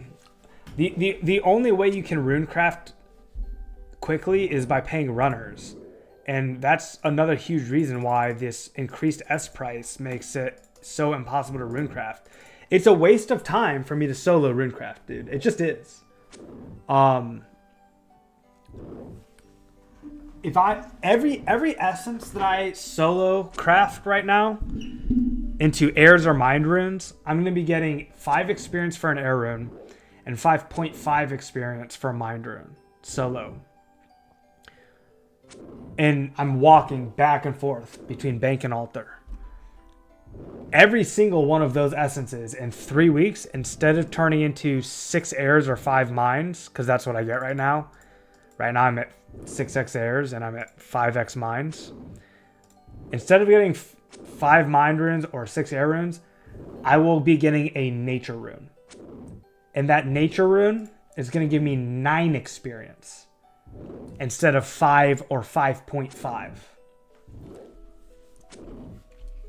And in 3 weeks, whether I have 62 runecraft or 85 runecraft like Trisk, he's 84 actually. Trisk at 84 and me at 62, and Joe Runescaper, who's at 44, which is what you need for crafting nature runes. All 3 of us, Joe Runescaper, Josh Brown, and Trisk, the #1 rune crafter in the game, all 3 of us will be crafting 1 nature rune per essence. So unless I hit 91, additional runecraft experience does not help me be in any better of a position when members comes out.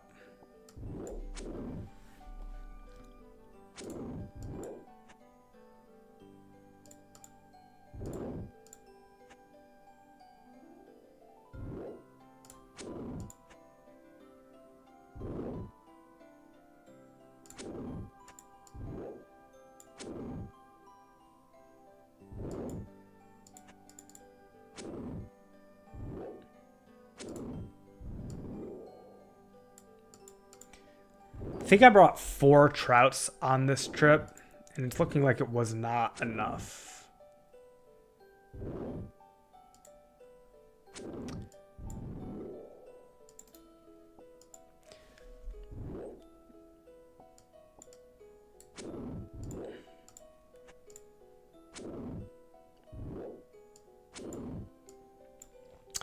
Yeah, dude. I mean, the price of S and the changed timeline, which is all brand new changes within the last 24 hours. None of it makes...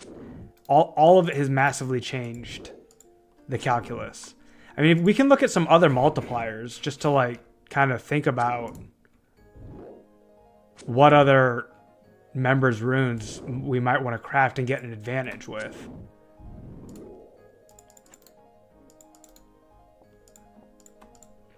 So Cosmic runes... double at 59, that seems completely useless. Cosmic runes are not going to be expensive. Chaos runes are at 74. It's not bad. Double chaos at 74. And 74 would be achievable. Kind of. 74 in 3 weeks, man. Right now I've got 358,000 runecraft XP. To get 74...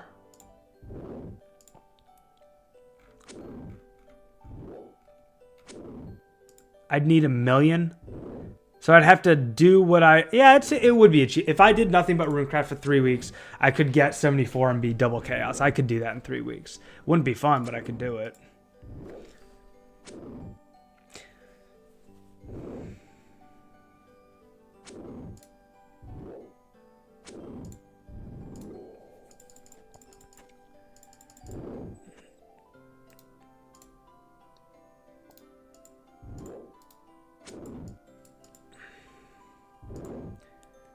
But even then, like if I get double chaos, man, I mean the chaos altar's in the wilderness, so I'm putting myself at risk to getting PK'd.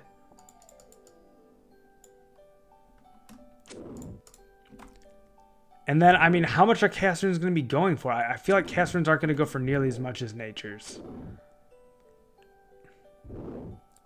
So that's basically it, man. I mean, all these like air, mine, water, earth, fire, body.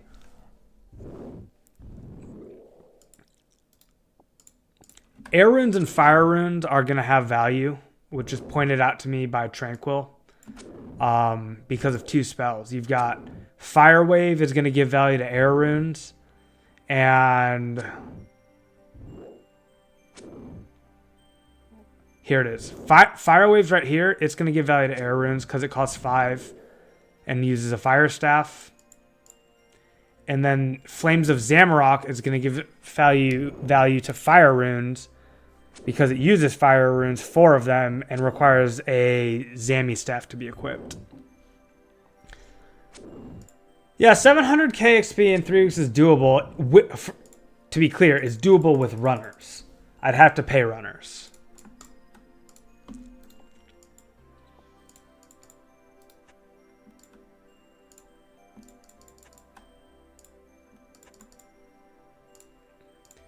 Alright, this trip's going to have to end a little bit early because I just don't have the health for it to continue on as long as I'd like it to.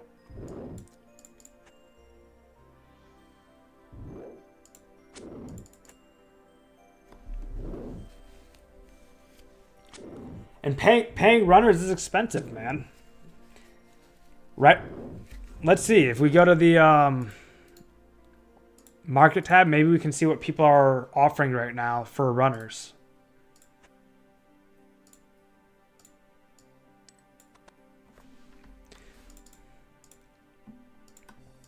We got 100 run energy, so I'm going to use that. Once we get back to Hillies, I'll explore the runner's market. There's Torpedo. He's back.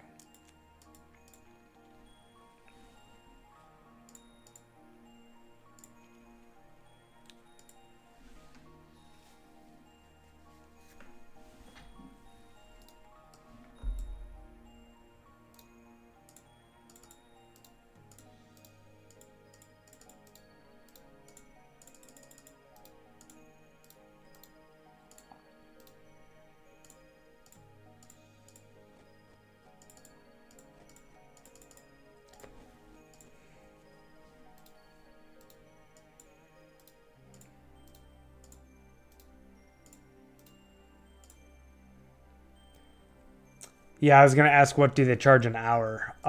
They don't. So they pay you runes.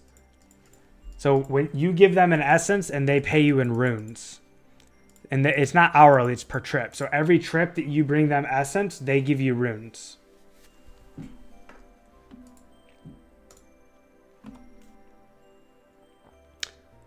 Where's this tab that I'm looking for? Here it is.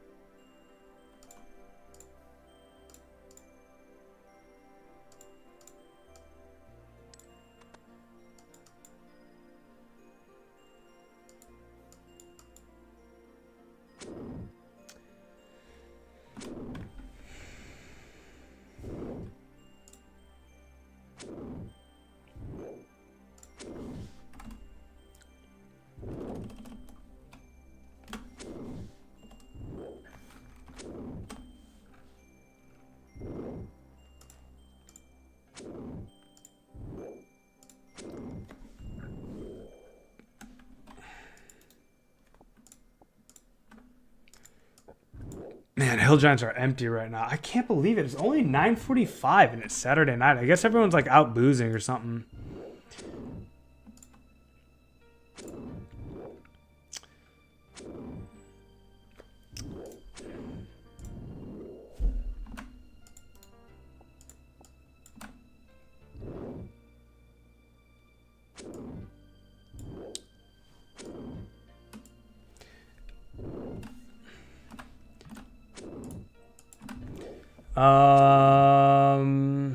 There's no one running on this one.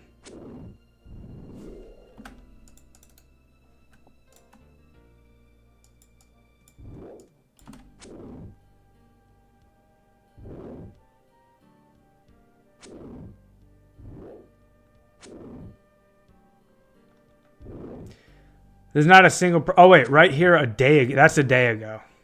This is what you would look for. Leave no man behind.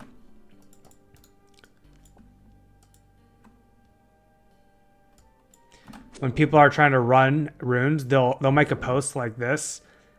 He's saying buying one air rune for 4 GP. Obviously, he's not buying one air rune for 4 GP. He just puts an advertisement here. DM me World 9 Edge ×6 mines looking for a runner. But I don't see any of those right now. Check mind runes.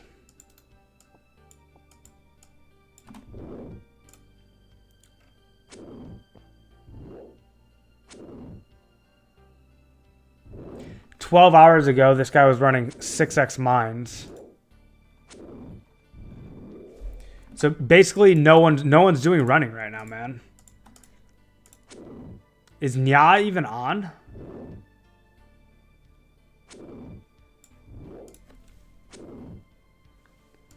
Nya is like the top 3 runecrafter. I don't even think she's on.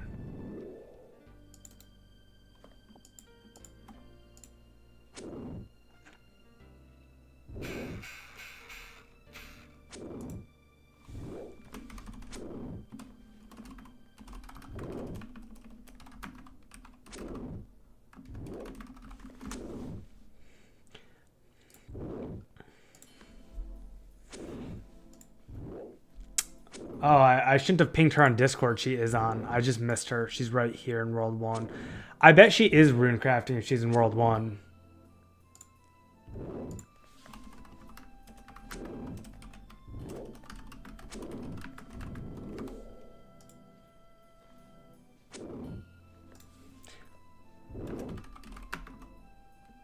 She says, yeah, she's starting right now.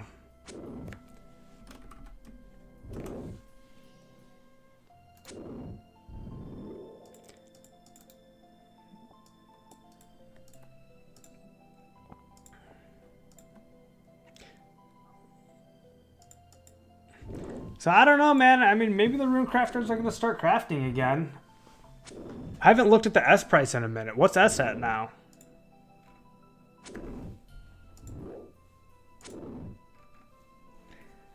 Nya's trying to buy S for 32, man. I mean, look, 32 is better than 50, but I'm not about to buy S at 32. And if I mine S, I feel like it's not worth it.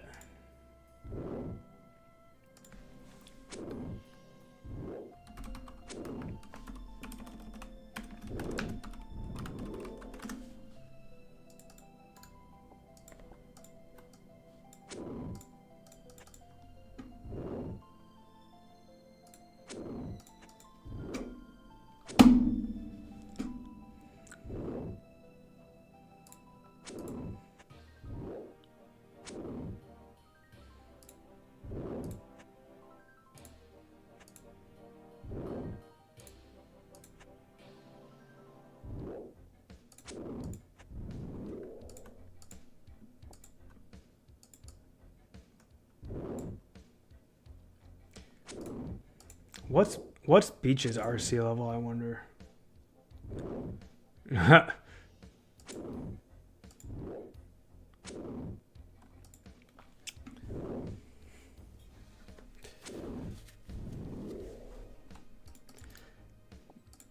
So Nya says that her goal for runecrafting by members is as much as she can. I mean, there's a thought to that. Even if you're not 91 when members comes out, okay, being closer to it will get you to the 2x faster. So.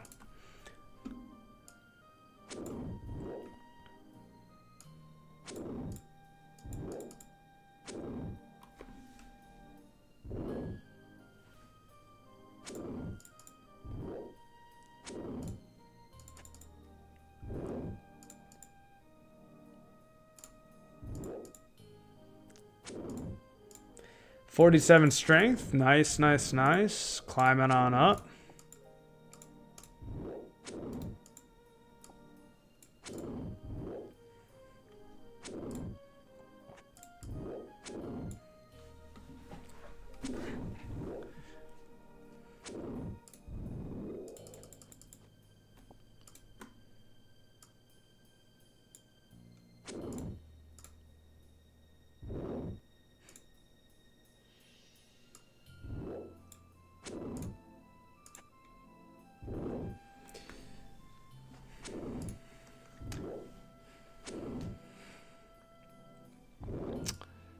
This is chillin' music, man. Chillin' music.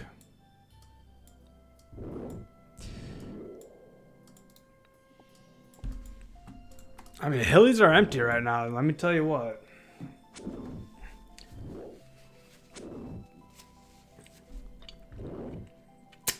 This is okay in the way of XP.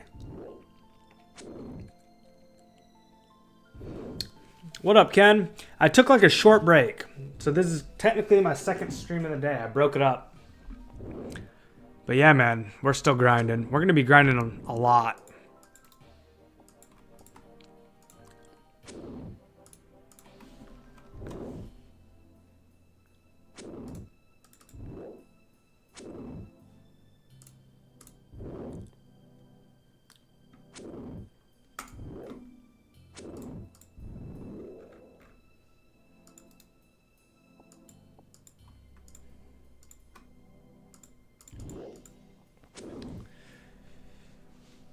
We want to get base 60s, so we're at 47, which is 75k XP. And we need 273k XP, so we're about a third of the way. No, that's not right. We're not a third of the way there. We're far. 75k divided by 273.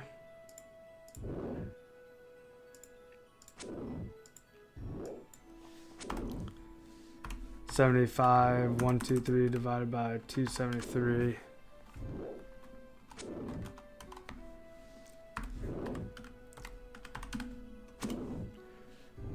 Yeah, about a quarter of the way there. 27% of the way there. We will be chilling, and that's just strength, you know. You got to get attack and defense up there too.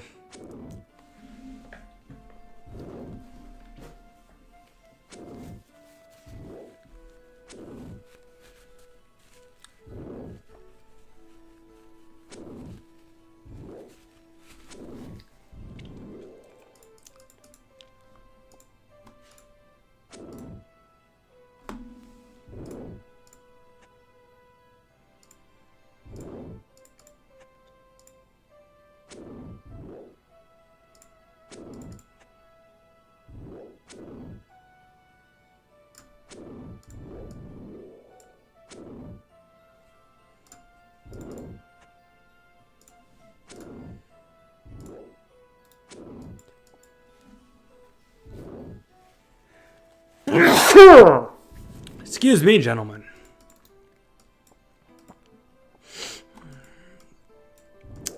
Ken, what are you up to, man?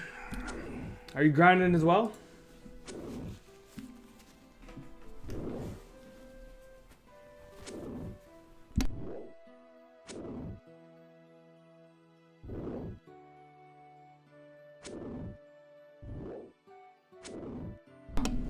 Oh, got the sneezies.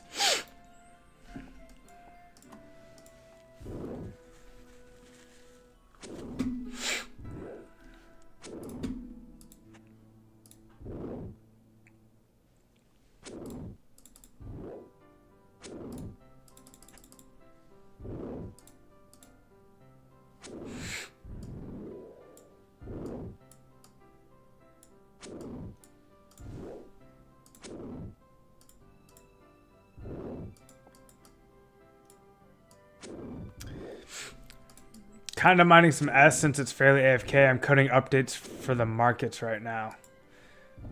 Oh! I did not know that you were on the coding team, Ken. That's news to me. That's very cool. So are you one of the contributors that works with Pizzazz?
Yeah, mainly I help with the website stuff, but Markets is my own application, technically not affiliated with Lost City at all. Oh, I didn't realize that. I assumed it was somewhat affiliated because it's like linked in the actual game client.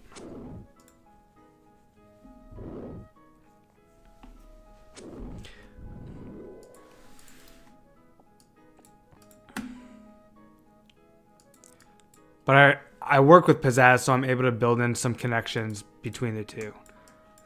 Nice, man.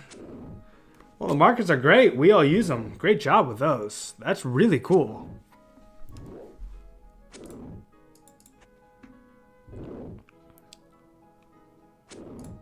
Love the market. Love the way they function, man. No notes. But I mean, if you're ever looking for specific feedback, I could try and give it. But I mean, it's great. It's a really good tool.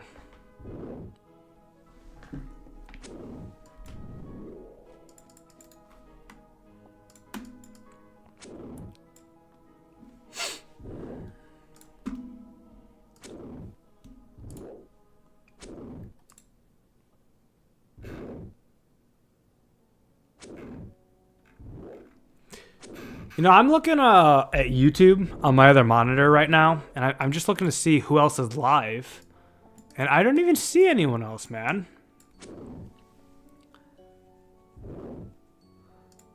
Yeah, it's good that you're open to feedback too, man. Definitely nothing off the top of my head, but if you're open to feedback, next time I'm, you know, using it and whatnot, I'll try to think about it a little more. Oh, hey, Yayo Man just logged in.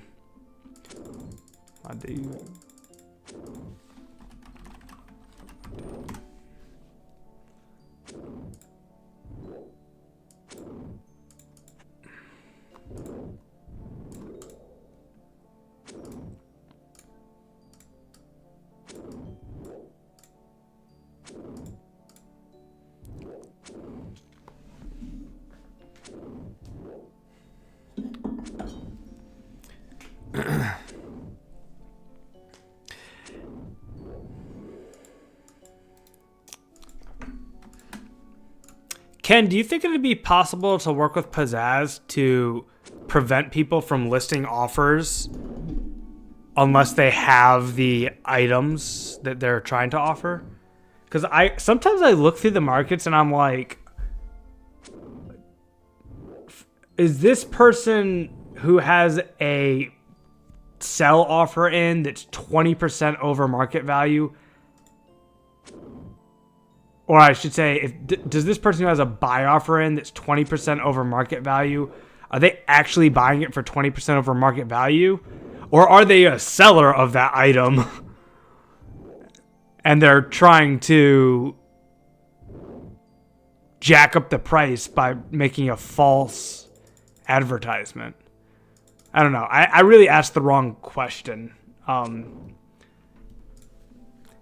It's not even really an application question. It's more of just a like, game knowledge question or like market knowledge question. Like, you created the app. Maybe you can help tell us, like, is there any methods you can use to like figure out if someone's offer is legitimate or if they're just trying to manipulate the market by putting in a false offer?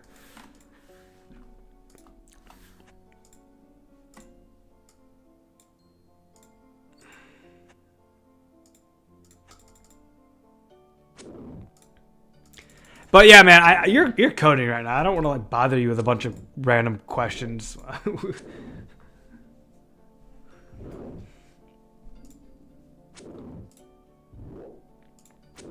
It just seeing that you developed the app got me thinking. That's all. It definitely not. I know you're coding right now. I just realized I'm like probably asking questions that are taking you away from what you're trying to focus on, which is not good. Not good. Are there people streaming this game on like Kick right now? Maybe because like I just can't find anyone on YouTube.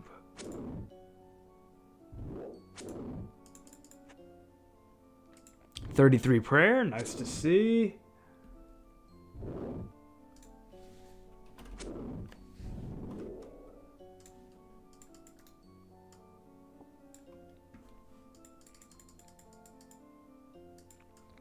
Nah, dude, don't worry about that at all. I love them. All right, cool. That's cool, man.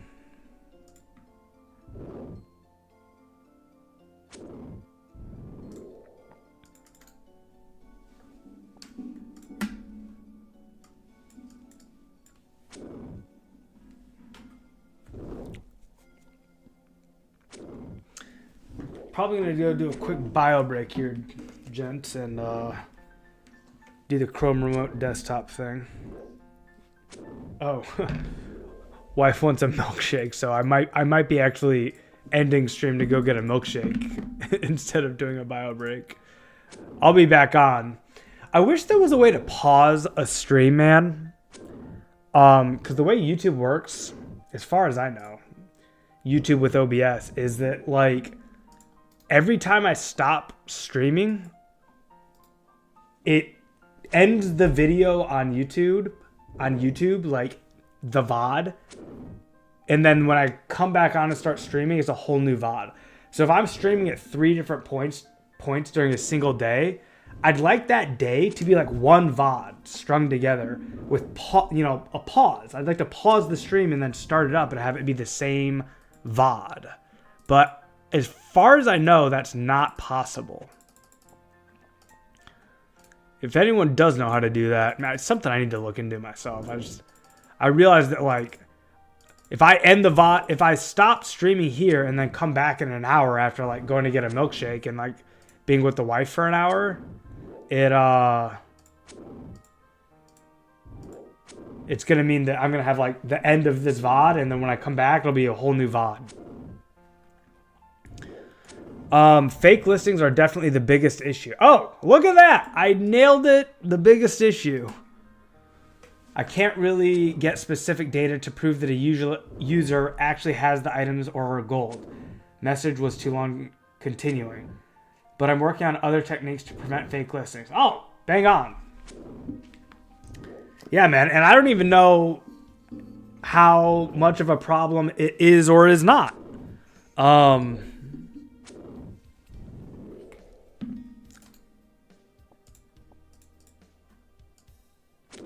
Maybe the amount of fake listings are like less than 1%, but like there's no way to know. All you have is kind of like that gut feeling that like, is that legit? Because that's 20% different than the current market. But there's no way to know. There's no way to know.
Let's go, boys. Big genie. Love to see it. That's the most Runecraft experience I'm going to be getting for a while, probably, is these genie lamps.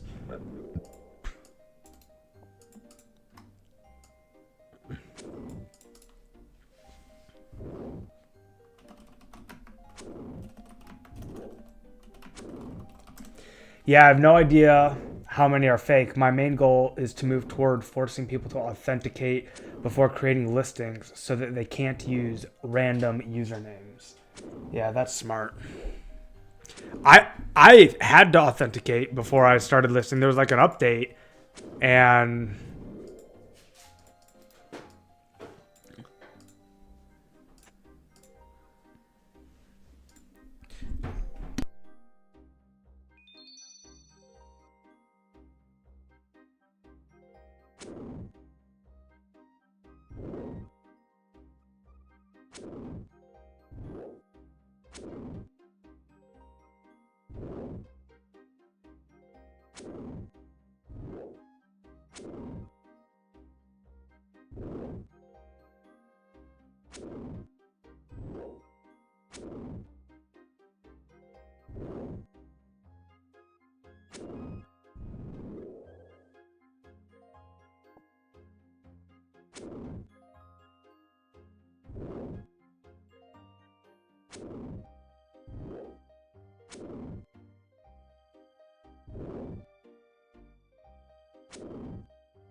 oh, my wife just reminded me that we spring forward today, man. We're gonna lose an hour. I hate losing an hour.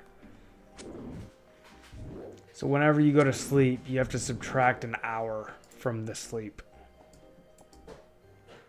So basically, you gotta go to bed 1 hour earlier. When does it actually happen? When is time change?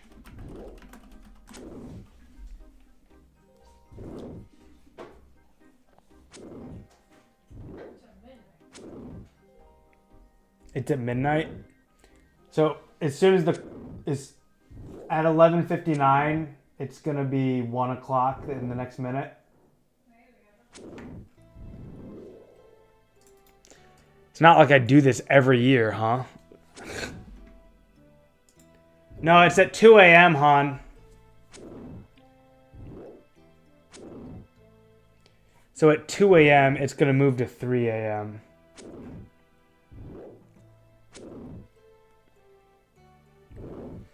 It is so stupid, man. It really is dumb. They've done plenty of studies to show that there's harmful effects, and we all hate it, but we keep doing it.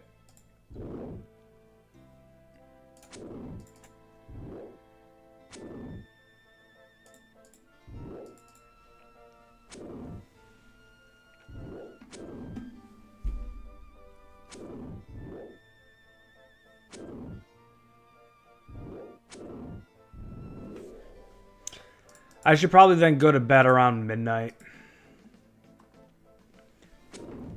Because if I go to bed at midnight and I wake up at 9:30, I'm really getting 8.5 hours of sleep.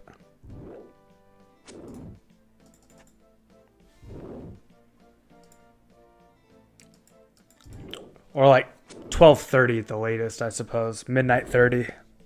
I'm Eastern time.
My question: how do you get your wife to be okay with you gaming? My wife gives me an hour max before she's on my case. Oof. It's all about, for me, communicating ahead of time what my plans are and asking her permission. To be honest with you, as long as she's getting what she needs, it's usually fine. But, you know, I make sure to ask her, like, hey, hon, do you have any plans tonight, or do you want to spend time tonight? But you need to be careful about that. Because if you constantly ask over and over again every night, hey, babe, do you want to spend time tonight? What it starts to do is it starts to sound like you're spending time with her as a favor, not because, like, oh, you want to spend time with her. So there's this gentle balance of, like, knowing when to ask her if she wants to spend time tonight in a way that it's okay, and she's gonna be like, hey, yeah, that's fine, I'm watching a TV show. You know, because there's some nights where she's going to want to watch a show and she's happy and she's on her own and she's good and it's no big deal. But if you ask every night, do you want to spend time tonight? Then it gets to the point where it's like, it sounds like you're doing them a favor by spending time with her. And that's not good. So there's a balance where sometimes you need to just, like, without asking, be the one to say, hey, I want to spend time with you tonight. Can we do this? And you try to keep it a mix where it's like, make sure that you have permission, and then at the same time, if it's been a while since you guys have done anything together, then don't even ask permission. Take the first step and try to initiate some sort of activity, whether it's watching a movie or whatever, you know, whatever you guys do. But, like, I definitely make sure to spend time every day with my wife and make sure that she comes first. And I make sure to tell the stream as well. Like, all my viewers, I make sure to repeat that. Like, you know, my wife comes first. She's the love of my life. And, you know, that way the expectation's set both ways, that they know that sometimes I won't be able to stream.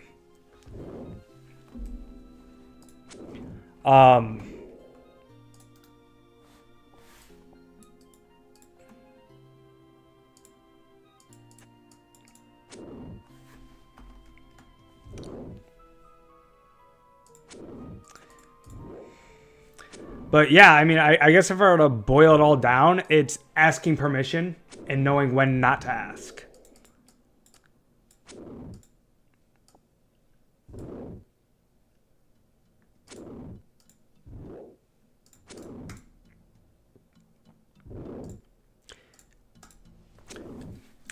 Another thing that I'll do sometimes, actually, is I'll express appreciation as well. Like, when she, you know, when she lets me game, like, for a really long time or whatever, I'll make sure to make a point of saying, hey, hon, I had a lot of fun. I really appreciate you, you know, letting me play for 12 hours straight today.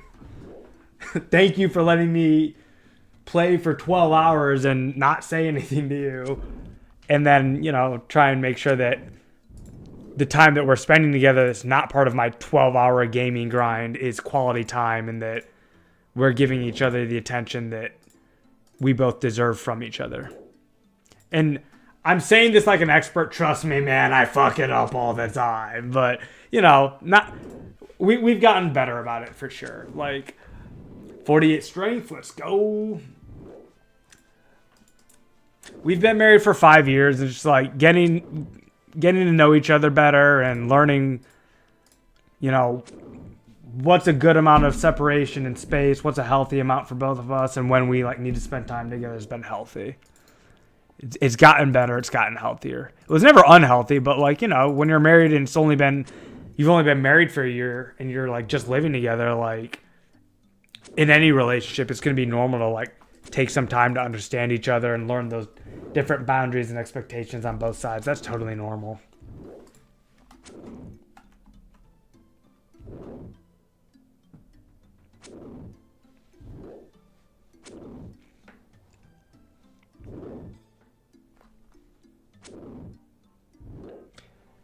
X Tet Susiagax says, hey, boss.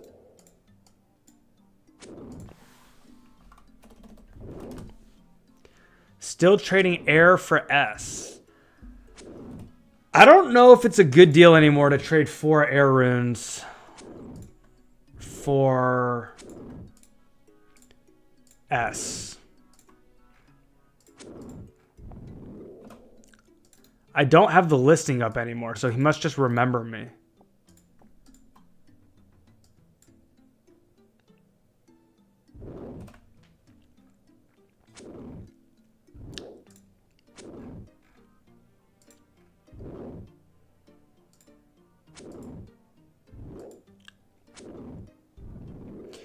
So if I were to trade air runes for S...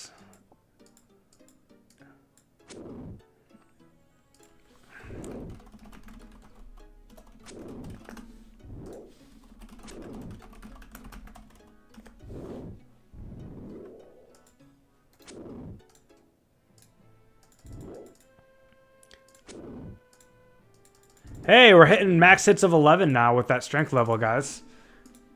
Love to see that. Love to see that.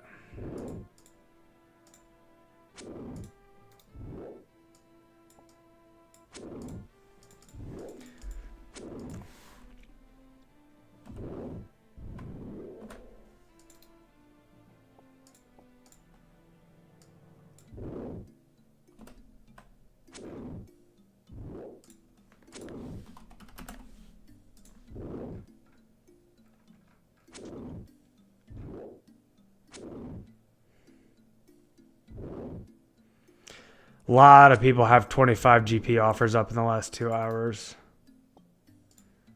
Garland says, do I know the Muffin Man? He lives on Drury Lane.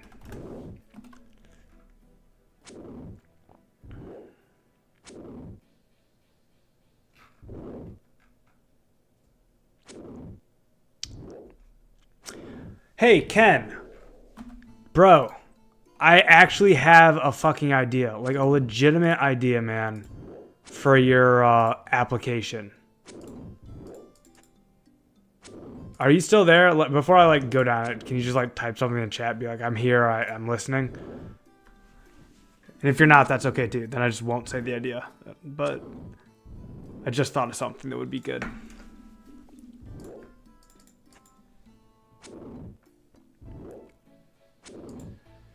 So I've been using the My Listings here to quickly access the items that I want to see.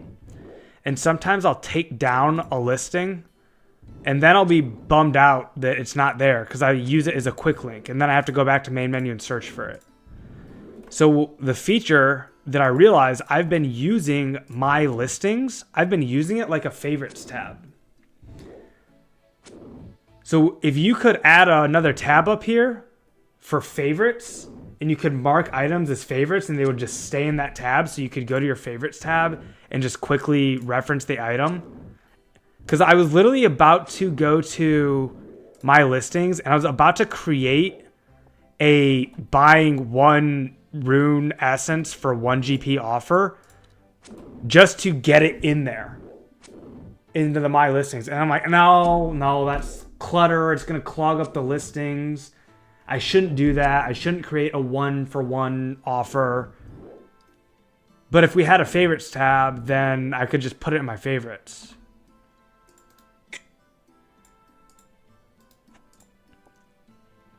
Hey, let's go, guys. That's our first shade.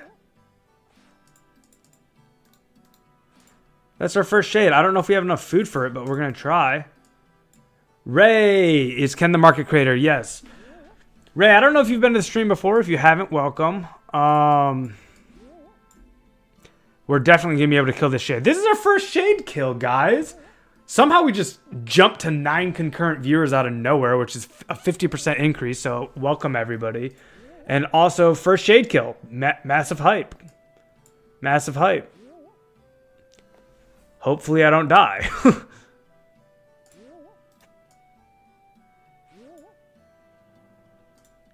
I'm trying to not eat. There we go, boys. No shade robes, though. Bummer. Too bad. Yeah, let's go. I'm glad we're going to get a favorites tab, man. That's going to actually be really helpful. Thank you so much. Nice shade, bro. Thank you, Triggered Cat, and welcome to the stream. Man, this is awesome. I'm getting to meet Ray. I'm getting to meet Triggered Cat. This is my third stream today, and I got to 20 concurrent viewers. I said third. It's my second stream today. I got to 20 concurrent viewers on the first stream from before. And it was really exciting. And now I'm getting to meet some people that I've never met before. Because like a lot of the people that were in the earlier stream are my regulars. Some of my like, not friends IRL, but like people that I've met like through streaming already. Awesome guys, awesome people. But I love when I get to see some new faces. Something really cool that happened. Oh, Shade Roads aren't free to play. That's why. Dude, my stream just got into the algorithm because we just jumped from 6 to 12 viewers. Something happened, man. Y'all that are just showing up, you need to help me understand what happened. Did you guys search for 2004 Escape vids and find me, or did the algorithm like bring you here? But anyway, something really, really cool that happened earlier today. If you look at my old videos on my YouTube channel, most of them are for a mobile game I played called Kingdom Maker. It was fun while it lasted, then got over monetized. But I was like a major content creator for that community. And one of the guys who watched my Kingdom Maker videos from like years ago, like saw that I was live, came in here, and had never heard of RuneScape before. From the server Discord. I did just recently get the content creator moniker on the community server for the Lost City community. So that makes sense. Welcome the Oblivious HD, welcome the Triggered Cat, and welcome Ray. Awesome to have you guys here. My favorite part of this game is playing it with other people. So really, thanks for being here. Anyways, so I'm telling this story, right, of this guy who had never played RuneScape before. He came to the stream because of this other game that we played together, Kingdom Maker. I mean, we didn't play, but he watched my videos. And he literally was chatting and into learning about RuneScape. And he's going to play. Like, I'm scrolling up so you guys can see. It was this guy, Well Excuse Me. Look at these comments. His name, so he came on, his name's Well Excuse Me. He played Kingdom Maker. And here he is. He's saying, it's going to be a big rabbit hole for me. I can feel it. And he's saying, I was explaining the experience tables to him, and he was like totally understanding it. Let's go up a little further.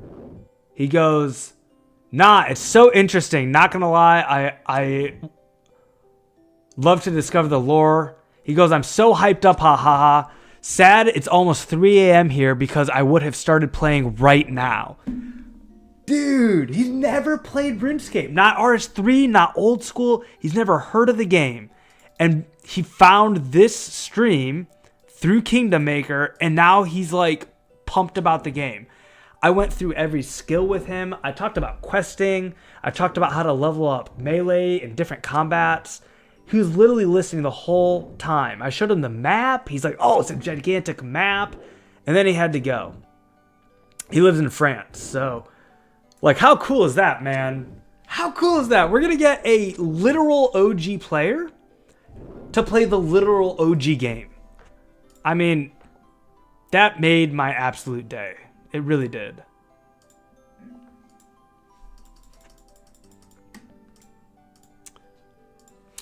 Joe Best, welcome back, man. Good to see you around. Thanks for coming to hang again.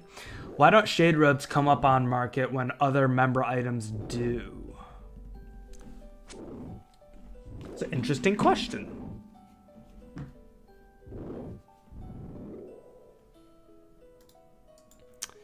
All right, guys, it looks like we have almost a full inventory here. I'm probably going to drop this full helm here.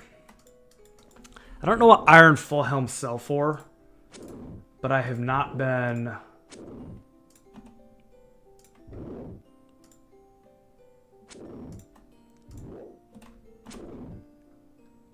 I've not been keeping iron full helms that drop, and I wonder if that's the right decision.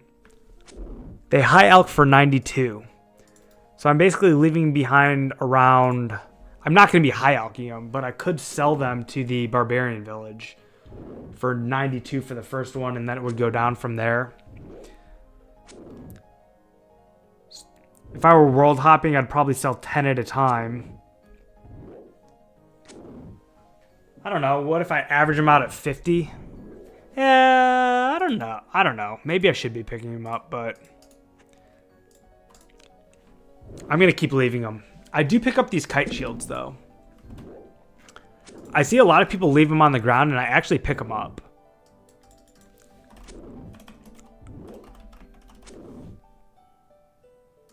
The iron kite shields high alch for 142. That's almost 3 times as much as what a full helm goes for. So it's like 3 full helms if you want to think about it that way. So, I mean, I actually, by picking these up and selling them to the Falador shop, make thousands of gold. Which, I mean, for passive income, I think it's probably worth it. Joe asks, I'm not really sure. I import all tradable items from the server files. I wonder if they're untradeable in this version of the game.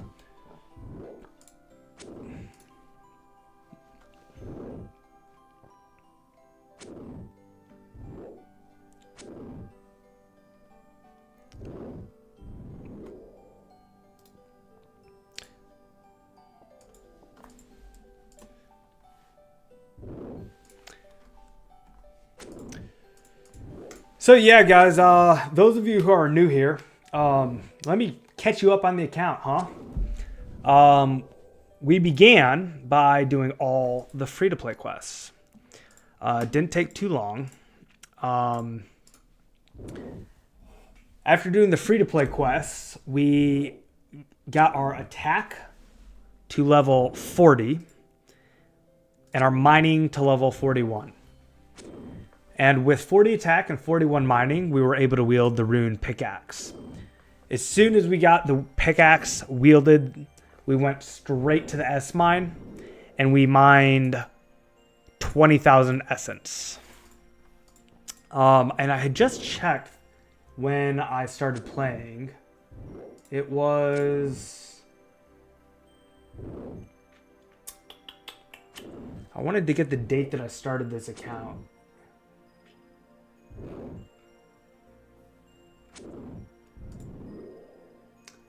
$218. So February 18th was when I started the account.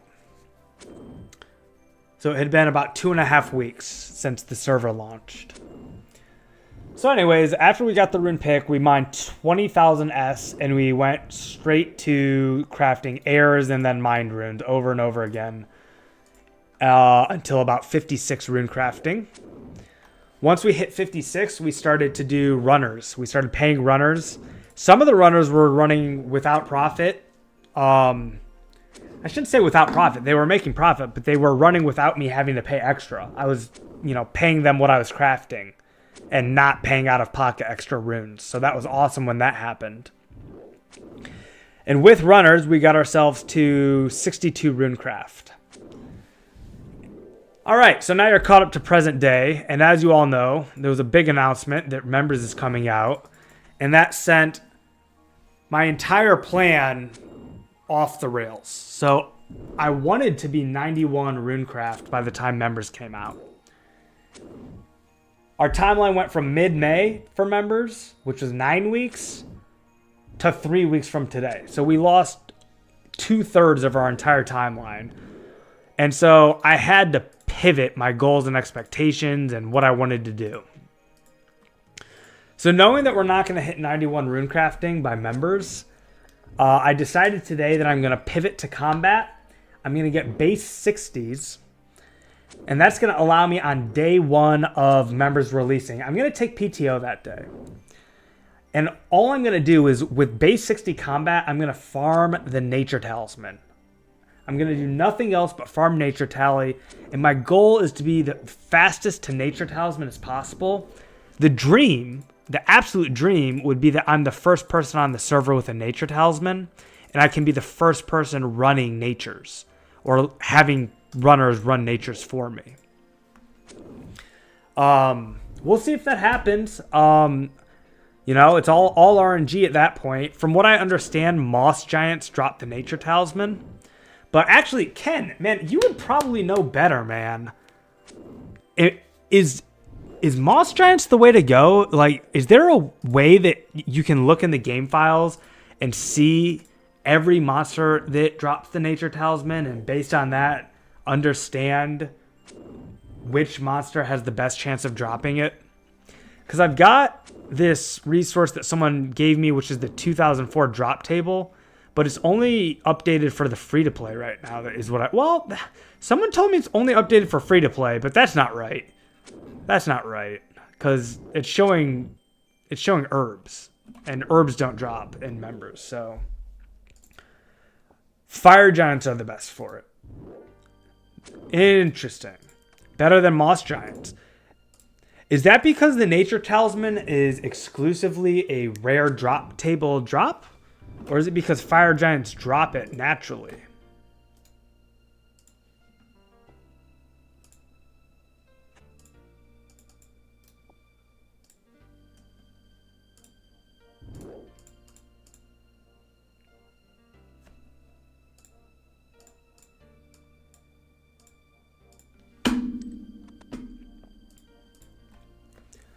I hope you get it, bro. I hit front page today for range.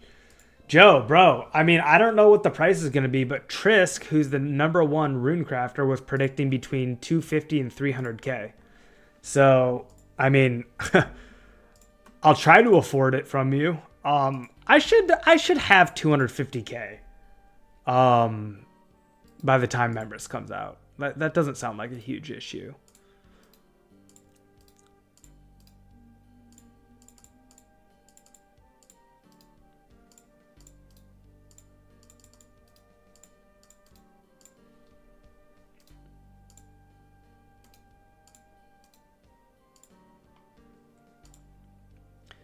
This is from Wiki. Wait. RDT, rare drop table only and higher chance to hit with a higher level monster. Do you think you are going to be 91 RC by the 29th? Oh, 0 chance, Triggered Cat. 0 chance. 0 chance. No one's going to be. Trisk is the #1 runecrafter on the server. He won't be 91. He stopped runecrafting. Like, the runecrafters aren't crafting anymore because the price of S went too high. It's coming down now, and so some people are runecrafting. Nya, NYAA, she's the 3rd runecrafter. She's getting back into it. When Members was coming out in 9 weeks, I thought it still made sense. Because there was still a chance to get some benefit, okay? But now with... I kind of went through the whole explanation earlier, but I mean... I'm not going to do the whole explanation, but long story short is that unless you hit 91 runecrafting, additional runecraft levels will provide no additional benefit in Members. So everything, I'm level 62 now. Every level between 62 and 90 will provide no additional benefit. Because if you look at the extras that I'm going to get, I mean, I can get ×3 fire runes, whoop-de-doo. Or ×3 earth runes, whoop-de-doo. Like, the best thing I could get other than 91 would be 2 times chaos runes. And 2 times chaos runes would be cool and all, but like, going to the chaos altar requires going to the wilderness. And if I'm streaming and everybody knows that I'm doing chaos runes, man, we're all just gonna get PK'd. So, I mean, it's just not realistic to try and profit off of 2x chaos. It's just not. PKers will be all over us. Is Peer S Members released yet, or is it just Reg S? You on stream? Can I answer by talking?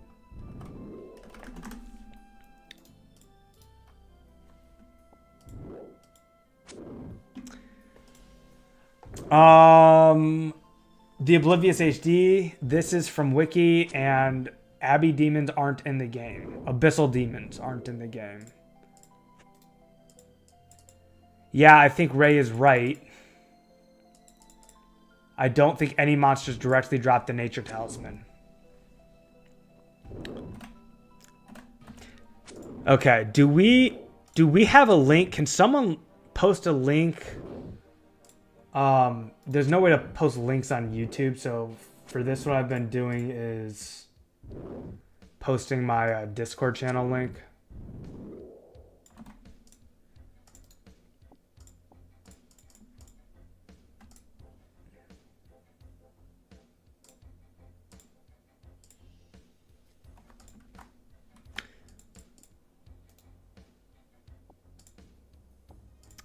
Okay, you are on stream. As far as I understand, Pure S will not be released on members.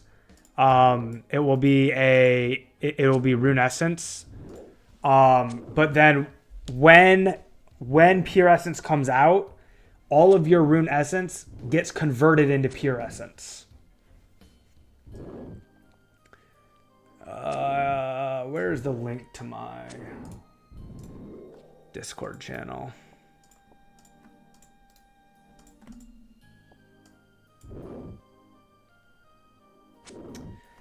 Two times chaos isn't good money either, since they're like 30, 40 each anyways. Right, exactly. So, yeah, it's kind of what I was saying, right?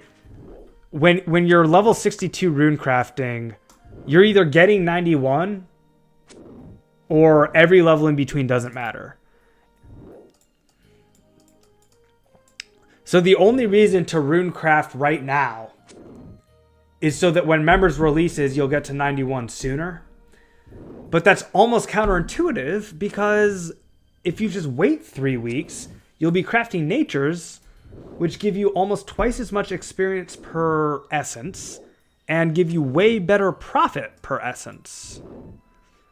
Oh gosh, man, who told me it gets converted? I don't remember. I can't back that up with source information.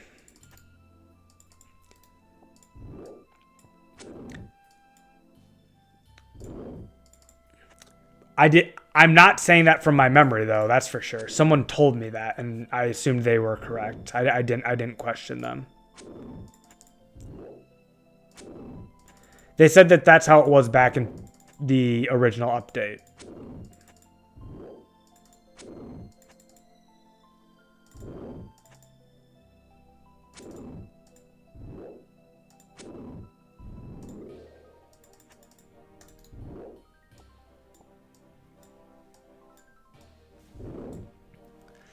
You on stream? Oh, wait. Did I miss something? No. Okay. Let's get split chat back on.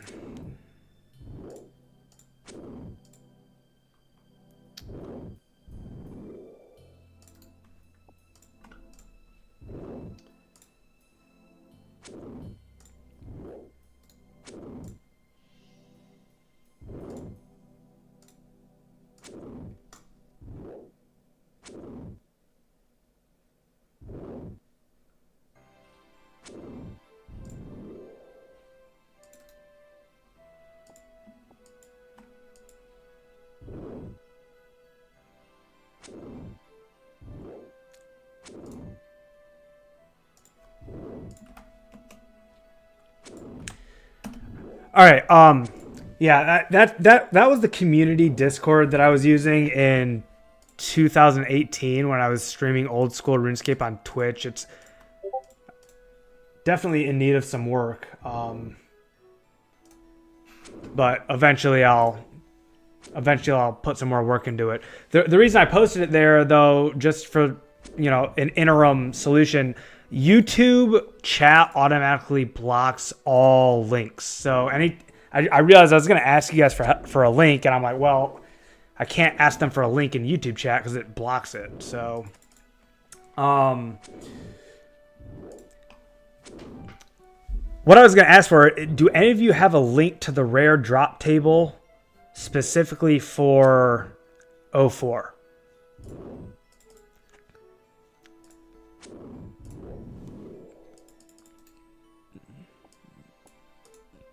This is like all meta knowledge that I'm going to have to learn and internalize, because I don't even remember how the rare drop table works. I think that you have a chance to roll it and it replaces whatever drop would have dropped. So like if doesn't it roll like a drop and then the rare drop table at the same time? And then if the rare drop table is a yes, it discards whatever would have dropped and it drops the rare drop table drop instead.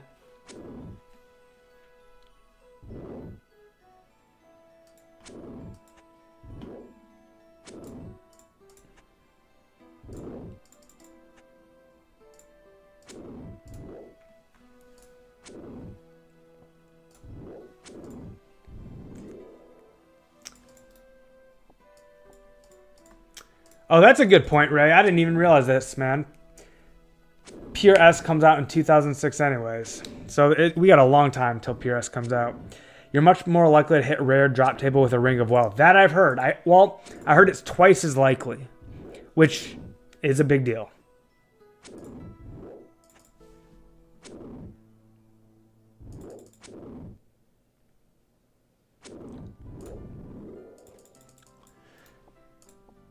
But, I mean, trying to get a Ring of Wealth on day one, I mean,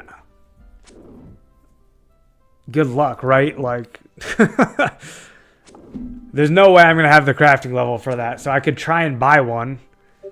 They're probably going to be going for like 500K.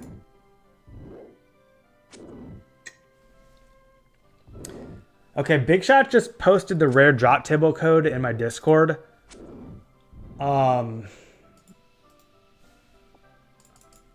Let me take a minute to like mull this over and see what it's saying here.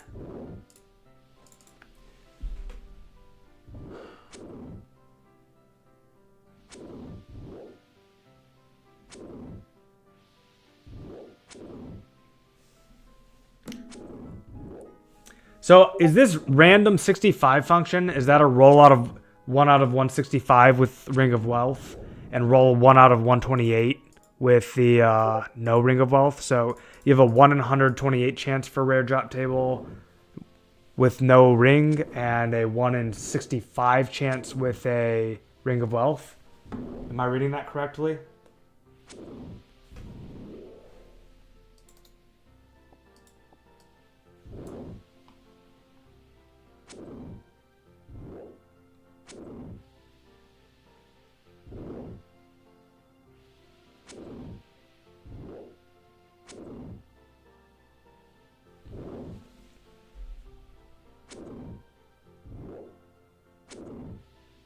Oh, it's right in there. If your coordinates are greater than 6,400, man.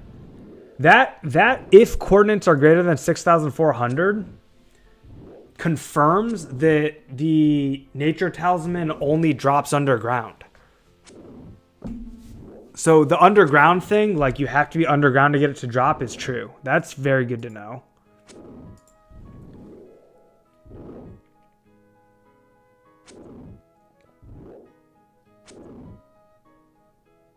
So basically, the chaos and the nature talisman are two sides of the same coin. If you roll the rare drop table and the rare drop table is going to drop one of the two talismans, it drops one or the other depending on whether you're above or below ground. If you're above ground, you get chaos. If you're below ground, you get nature. And the chance for the roll...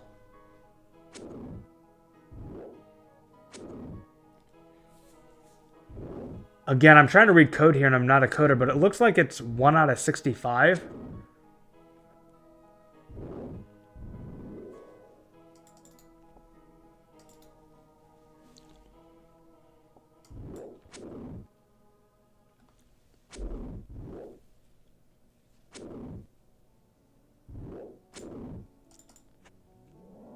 Oh, we got the zombie event, man. Should we even kill that? Can someone tell me if this is worth it to kill? You're saying underground's chaos? Because someone told me underground's nature, so they might have had it wrong. I don't know if it's worth my time to kill a zombie. Do they drop anything worth it, or should I just ignore it? 49 strength. Love to see that, guys. Every gain counts.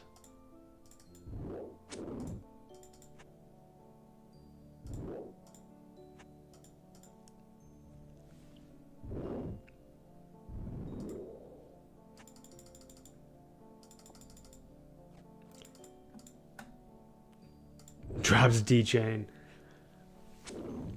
This is really important for me to know, whether it's chaos above or below ground.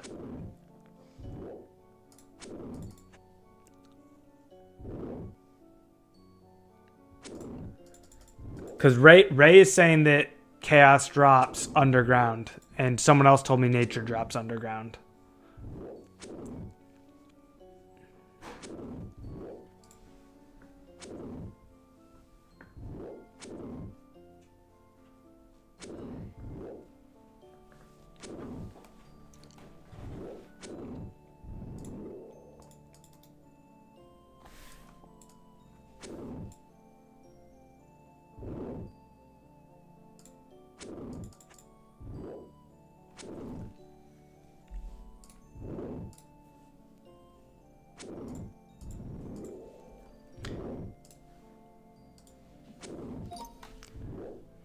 The monster will drop either Chaos Talisman or Nature Talisman. Overworld monsters drop the Nature Talisman, whereas underground monsters drop the Chaos Talisman from Wiki. Okay. Is that from the OSRS Wiki, or is that like from a Wayback Machine Wiki of some kind?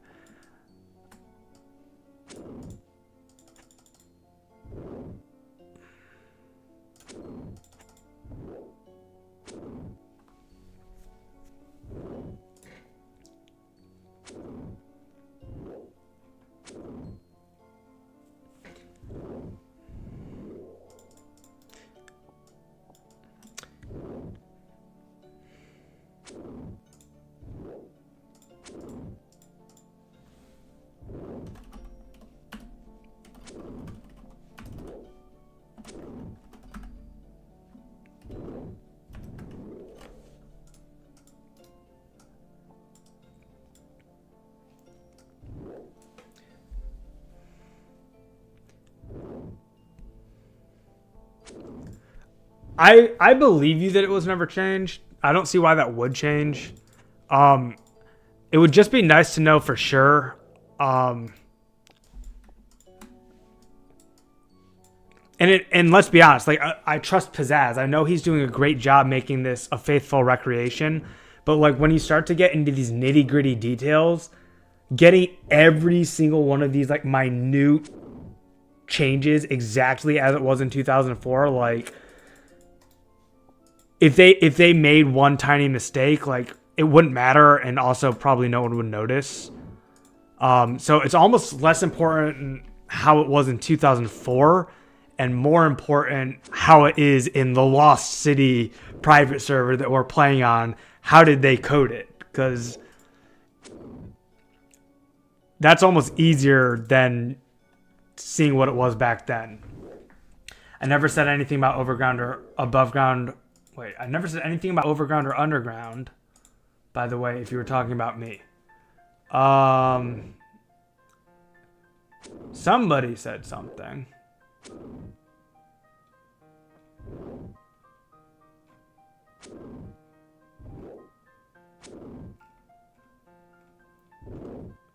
The Oblivious. I wasn't talking about you, Ray. I was talking The Oblivious said Underground's Chaos. I mean, if you just think about the lore, like from a lore and a magic, like making sense point of view, it would make more sense that chaos, which is like kind of evil, would be underground where it's dark and the light can't shine. That would make more sense for the Chaos Talisman versus the Nature Talisman being the above ground where the sun shines and there's plants and trees and nature. That'd make sense.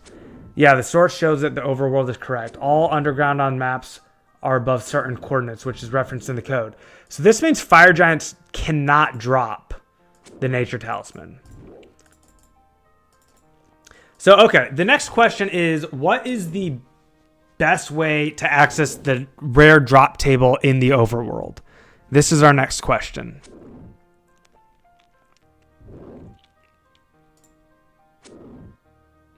Yeah, that makes sense because, you know, I know that even though we think of it as above and below ground, the way the game is coded, it's just one massive flat plane, and your character just gets teleported way up to and you're underground, but really you're just way up there.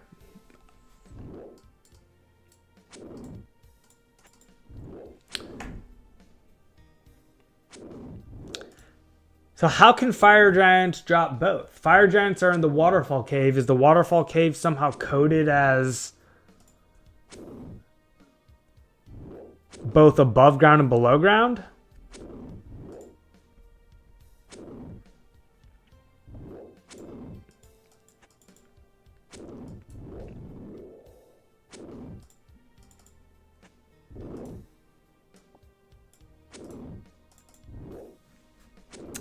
Does anyone have a link to how to access the rare drop table in 2004?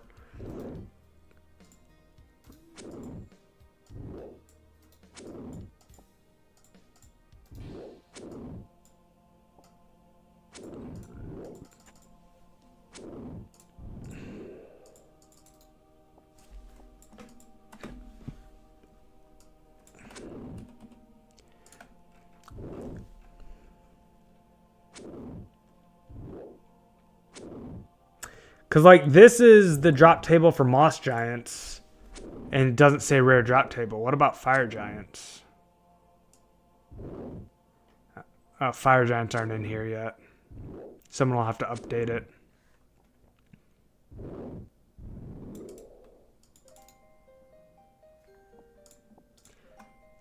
Just got 500k and just get 500.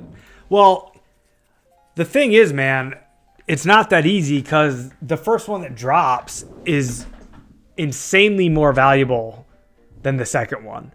Because there's going to be this very small window, okay, where only one runecrafter has the nature talisman. And during that window, if I am, even if it's for like 5 hours, okay, like I'm taking PTO this day, right? Even if it's for 5 hours that I am the only person who can craft nature runes in the game, that 5 hours, people are going to be running S to me, and I'll be able to charge some kind of tax for the nature runes.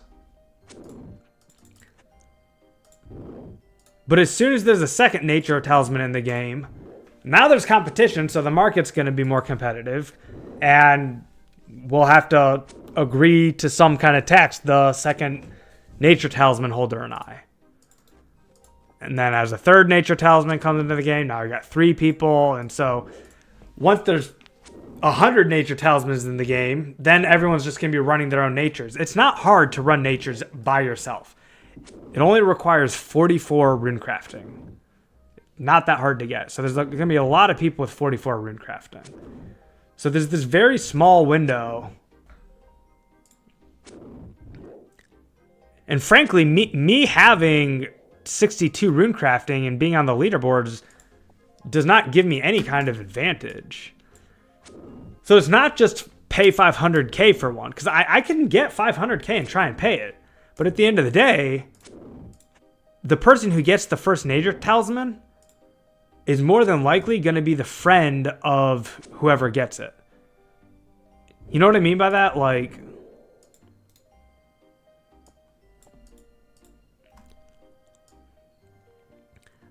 they're still going to pay 500k, but everybody's going to be willing to pay 500k. So the person who actually gets it is going to be like the friend. Oh, dude, that's been 2 genies in a very short period of time. Love to see that.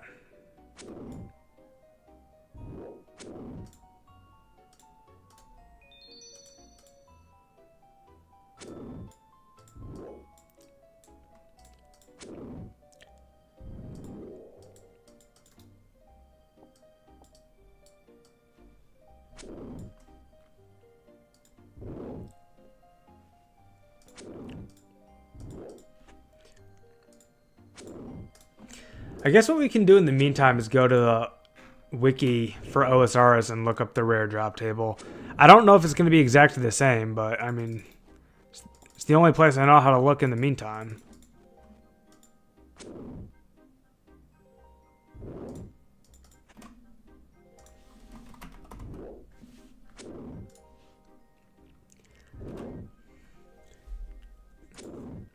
Wed Marco, man, welcome to the stream. I think it's the first time I've seen you here, so psyched to have you join. And relevant question: can you smoke cannabis in RuneScape? Let me put it this way: the answer has never been confirmed. No. There's lots of herbs in RuneScape. There's an entire skill called herb lore, as a matter of fact.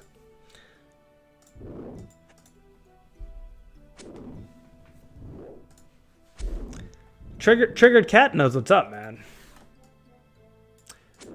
Hey, I actually got a more important and serious question, Wed Marco.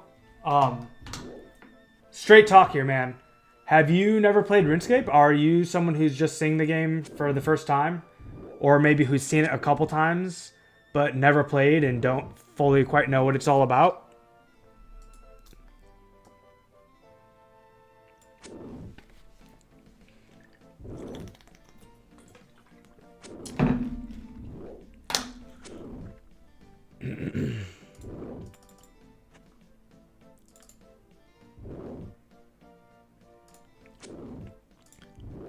Oh, not bummer. I shouldn't have that reaction. I'm really glad you're playing 2004. Welcome, glad you're here. But I got excited. I also get excited when people are brand new. We had a guy earlier today. I just told the story. I won't tell it again. But we had a guy in here today who had never, ever played any version of RuneScape. And he's going to start a character on 2004. And, I mean, come on. That's pretty epic. That's pretty epic.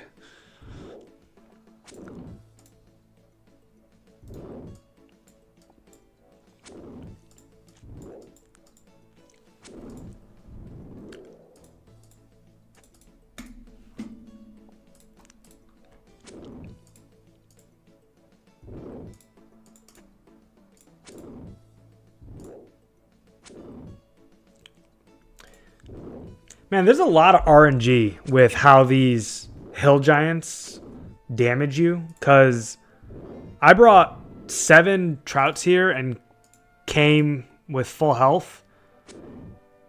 And last time, 7 trouts got me to a full inventory of hill giant loot. This time, 7 trouts is getting me to like a half an inventory of hill giant loot. We'll see how the next few kills go.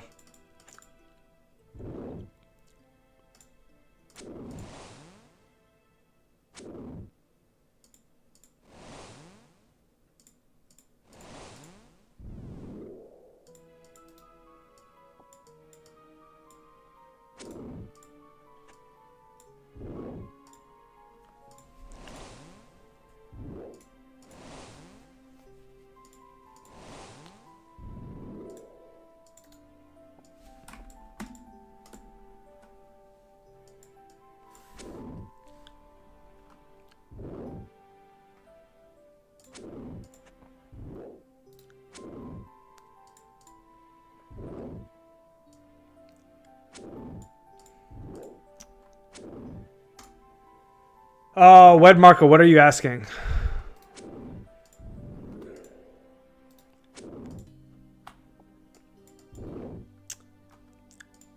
I'm not entirely sure what you're trying to say, or what you're trying to ask. It looks a little weird, though.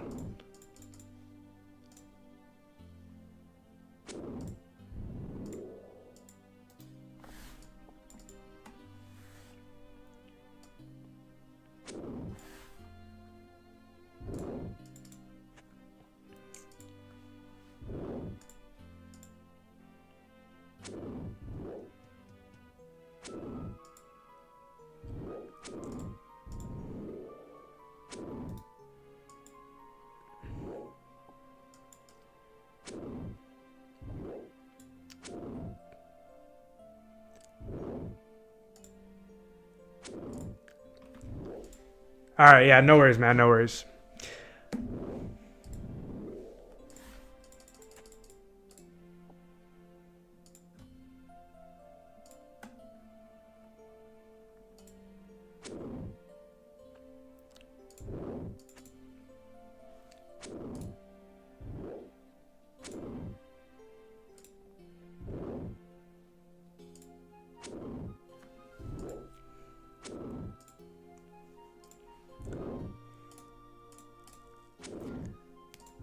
$34 prayer.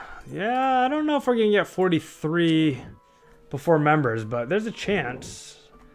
If we kill Hill Giants the whole way, I guess we probably will. If we kill Hill Giants to base 60 melee, seems like we would.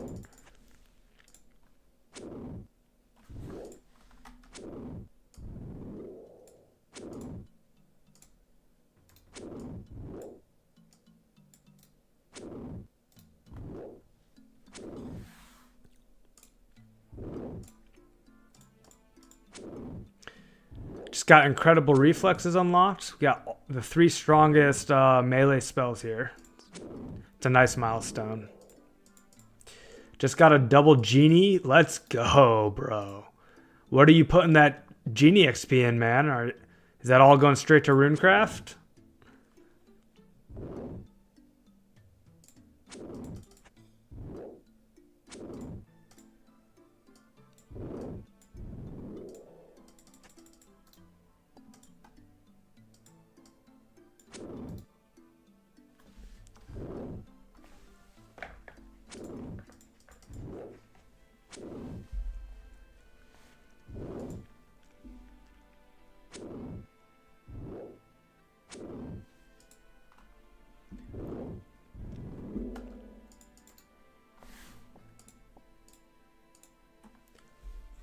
Nothing wrong with prayer. Prayer is a very, very tough skill to train, especially in free-to-play. Yeah, we're going to be at the Ectofunctus. I don't know if I'm saying that right. Ectofunctus or Funkus? Yeah, I think Ectofunctus. I think I'm saying it right.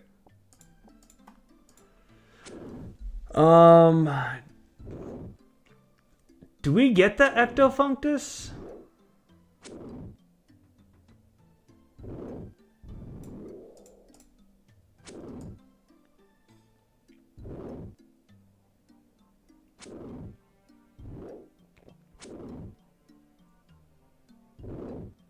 I don't think we do. I don't see the quest for it, and recalling the map, I don't think Mauritania was there. Man, that's going to be a great update when that comes out, though. Oh, the Ectofunctus is so nice, man.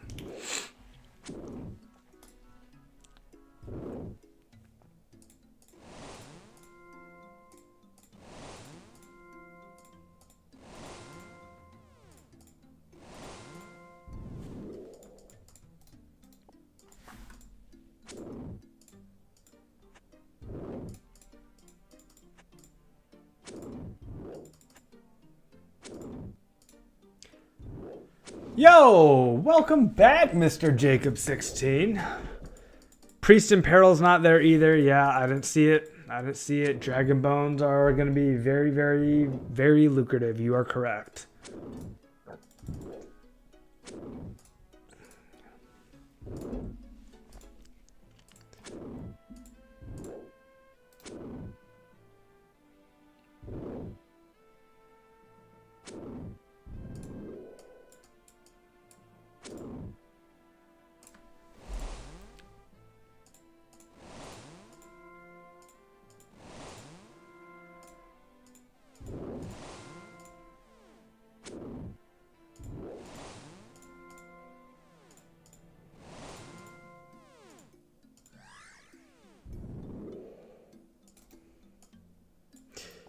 Did you guys know that prayer is bugged for the middle 2 prayers for combat?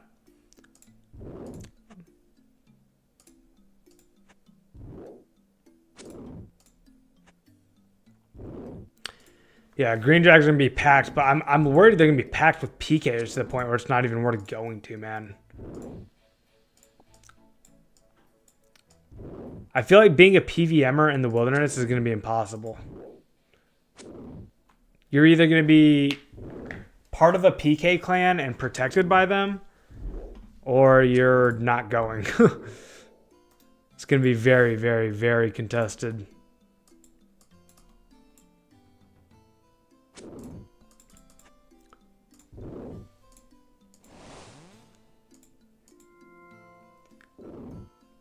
So watch. These I have to click individually. Boom, boom, boom, boom. Boom, boom, boom, boom. Da, da, da, da. Dum, dum, dum, dum. Dum, dum, dum, dum. So those require individual clicks. That's normal, not bugged. But watch this prayer. One click. Does both. One click. Both prayers. Weed marker number 1. Your number 1 G. I'm the number 1 G. Thank you. Thanks, man.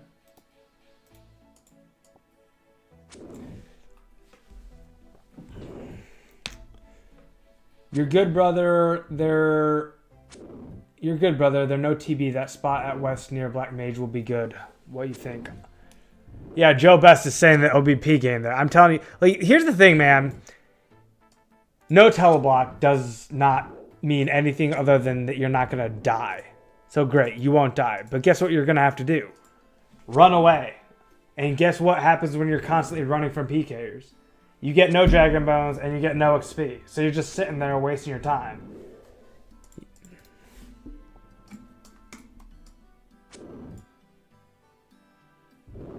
Alright, Weedmark, you are getting ignored, dude.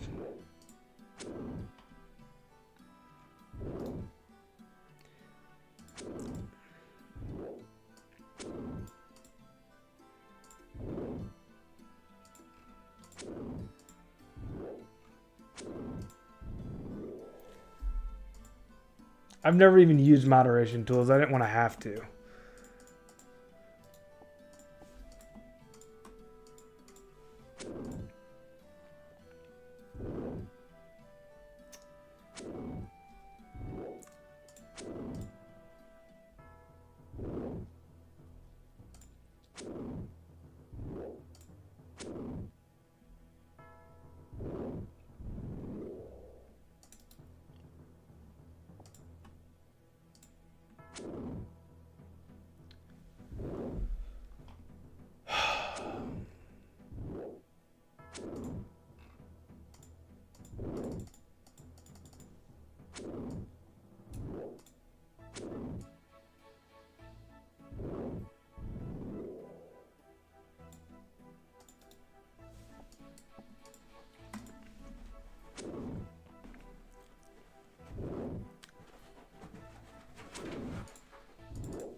Sorry about that, guys.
I guess level 50 should be a good time to stop. I want to spend some time with my wife tonight before bed. It's already getting pretty late, so we're close to 50 strength. That'll be a nice stopping point. So we'll kill a few more hillies. We might be able to do it this inventory, but probably not because we're so low on food. If we get a mysterious man to give us a kebab or a drunken dwarf, it might help.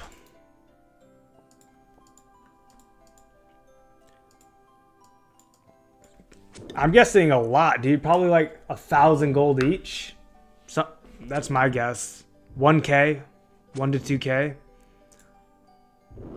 The first ones are gonna be going for like stupid prices, and then they'll probably like balance out around 1K. How much prey XP do they give? Oh, I forgot. I was gonna do this rare drop table research. I can't really do too much rare drop table research while I have this low of health, but I can get a prayer.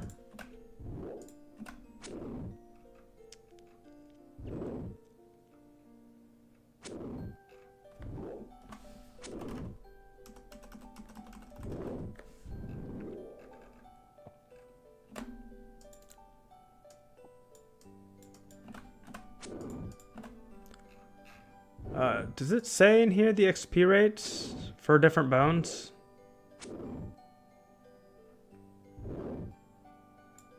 Maybe not.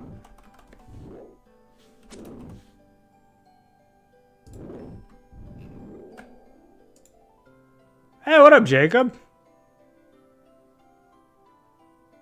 Oh, what a G, man. Let's go.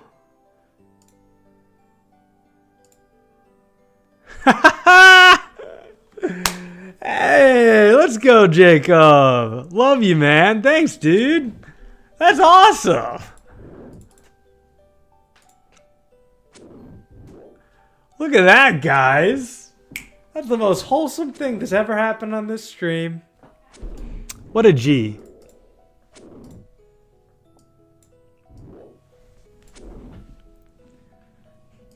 That is just what the doctor ordered, isn't it? Hell yeah, brother. Hey, 50 strength. Well, we just got some food, so we're going to keep going. We're going to keep going. And I don't think there's any reason to pivot off of strength, like, pretty much ever. I mean, if I was min-maxing right now, I would probably train strength to 99. I mean, maybe I would get attack up a little bit. Yeah, you know what? I would get attack to 50 to wield dragon. And then after that, it's probably strength to 99.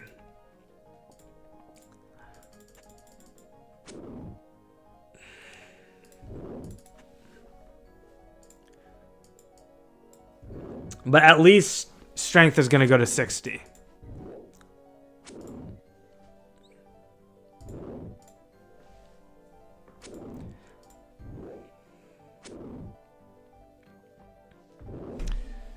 All right, well, now that we got food, we can look at the rare drop table. Let's get some healing going on, and we'll take a look at what we find.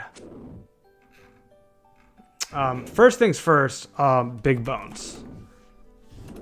Big bones heal. They don't heal. How much XP do they give? So big bones give 15, and dragon bones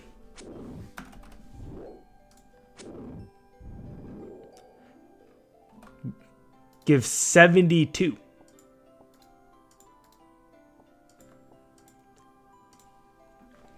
Do you plan on maxing out your chompy hat? I don't even know what that is, man.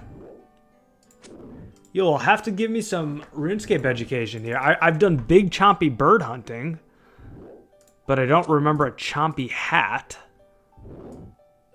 of any kind.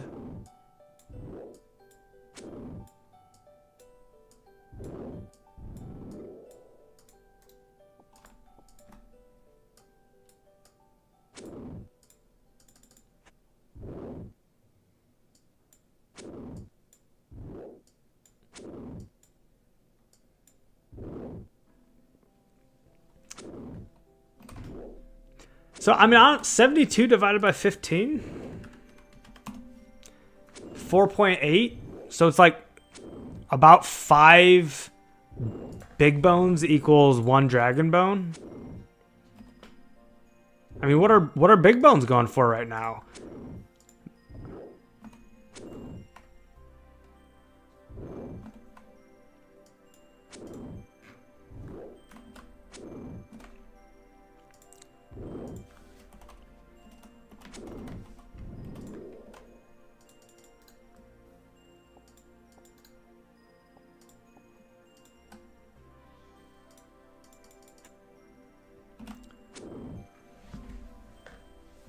All right, I was saying dragons were gonna go for 1,000, but I mean, right now big bones are all only going for like 70 to 100, man. It looks like you get big bones for 100 GP each, and if dragons are worth 5 times that, not even quite 5 times that, maybe I'm wrong. I thought they were gonna be 1,000, but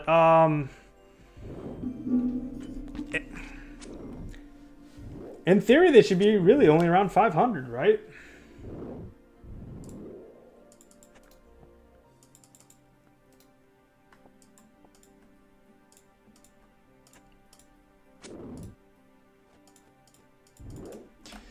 All right, let's check out this rare drop table. All right, the rare drop table, or RDT, is a drop table that is accessed by medium level and high level monsters.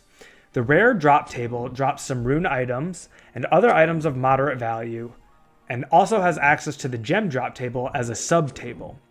The rare drop table also has a chance at rolling the mega rare drop table. I don't know if that mega rare drop table is in Runescape.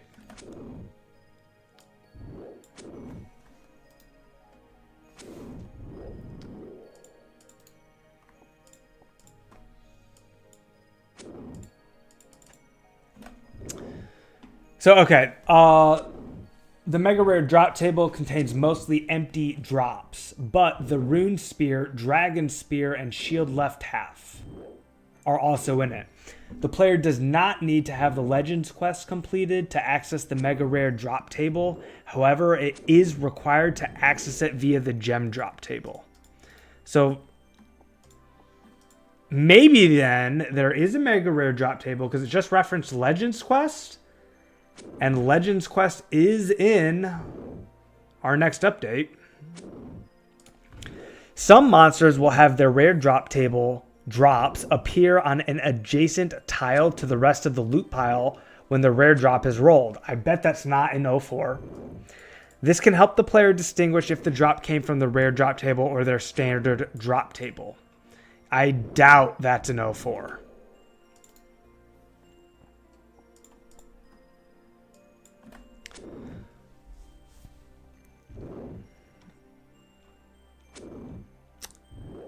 So here we go. Talisman. Depending on monster's map coordinates, the monster will drop either Chaos or Nature Talisman. This is exactly what either Ray or the Oblivious was reading to us.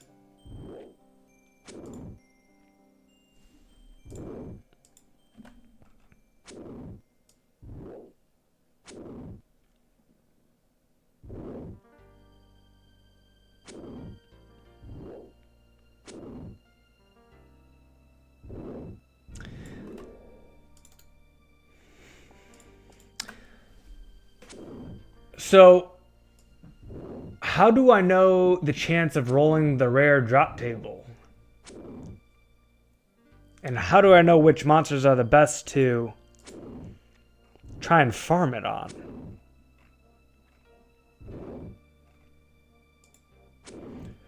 Man, I have more questions than answers after reading that.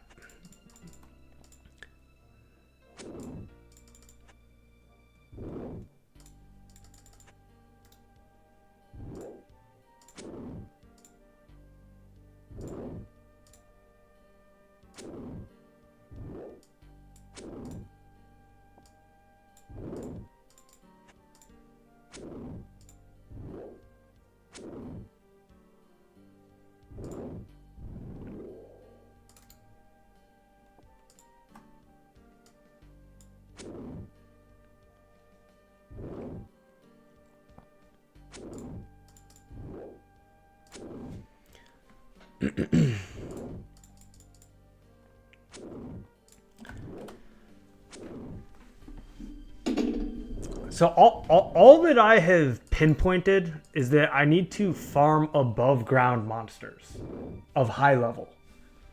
Because I mean, literally all it says here is that the rare drop table is accessed by medium level and high level monsters. Anyone knows if Cavalry Hellhounds will be there? No idea.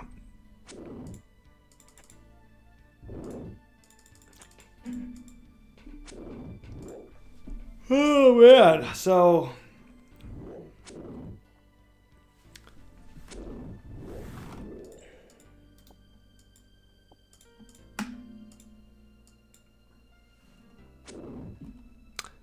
I did just think of a resource that I could try to use. Someone gave me this 2009 Scape. So this is a 2009 server. It might be closer. This 2009 server resource might be closer to what the wiki has. No, RDT slot equals rare drop table. And here's a link to the rare drop table.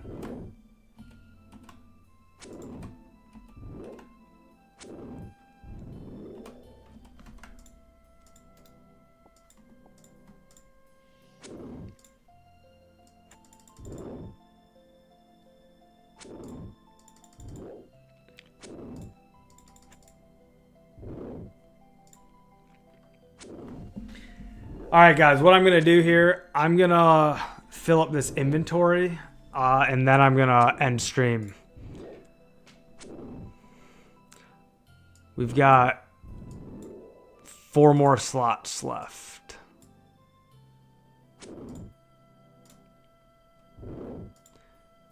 And maybe in that time, we'll be able to figure something out about this rare drop table.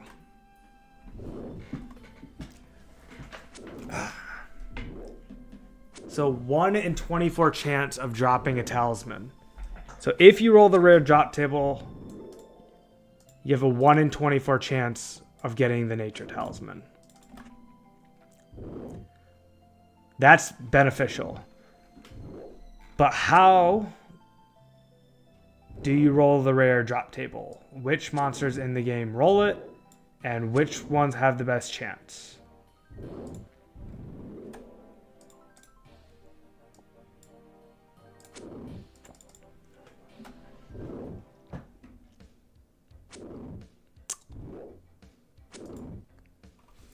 So let's do Moss Giant.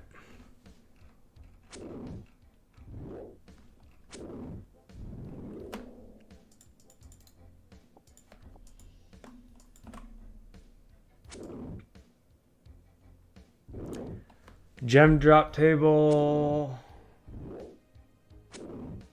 I don't even see RDT on here.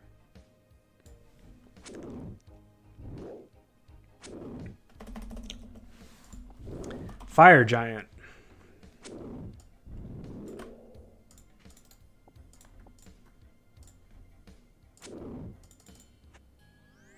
Dude, 3 genies? Are you kidding me, man? I've gotten 3 genies in like 1 Hill Giant trip.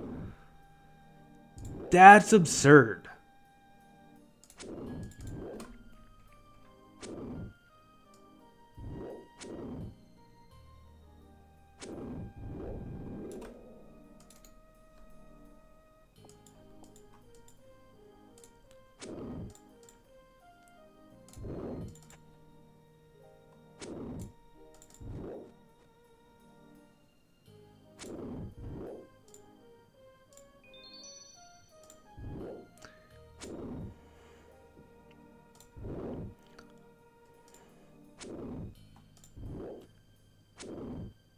That's 1,800 RC XP, man. It's actually huge.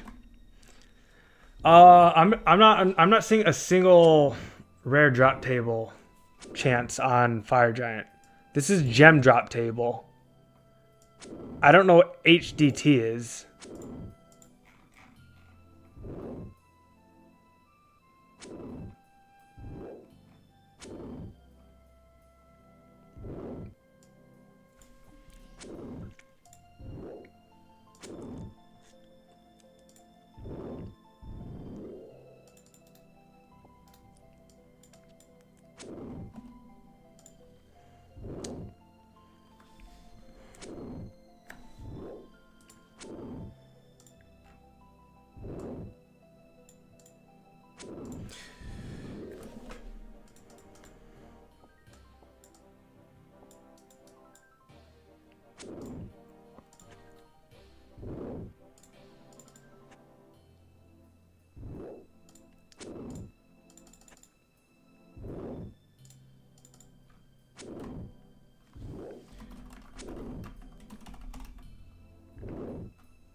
I don't think I'm going to figure this out tonight, guys.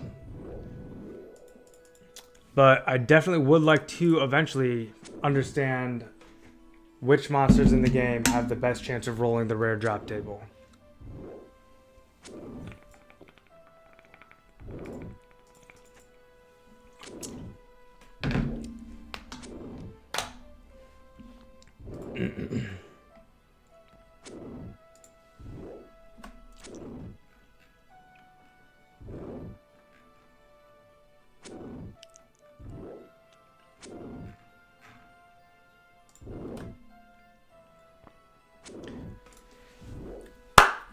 See you, Ken.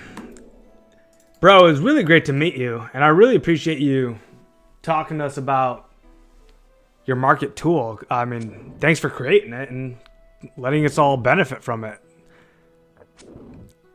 It'd be literally all forums, man. If it weren't for you, we'd be on forums. So thank you. Other than that, man, have a wonderful night. Sleep well, and see you tomorrow.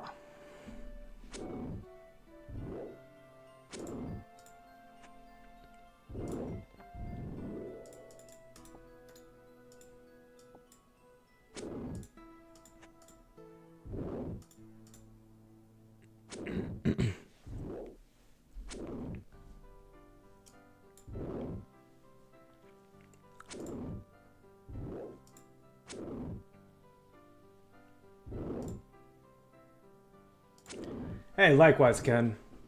It's been real, dude. It's been real.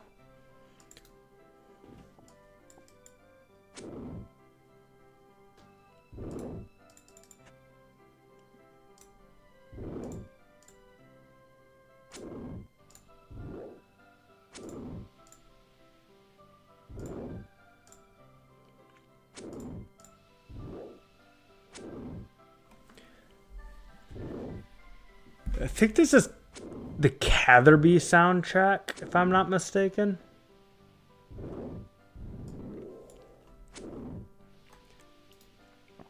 The in-game music times out after one song.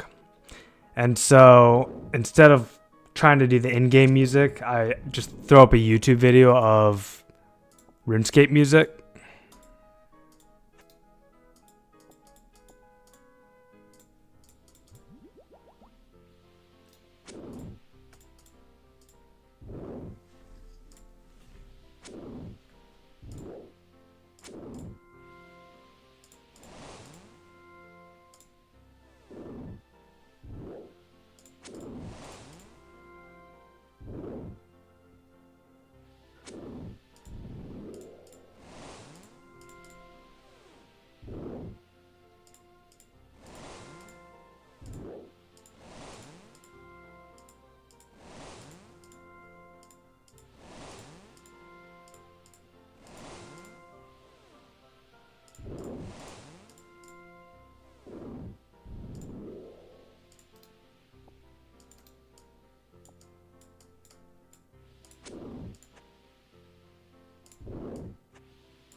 Ooh.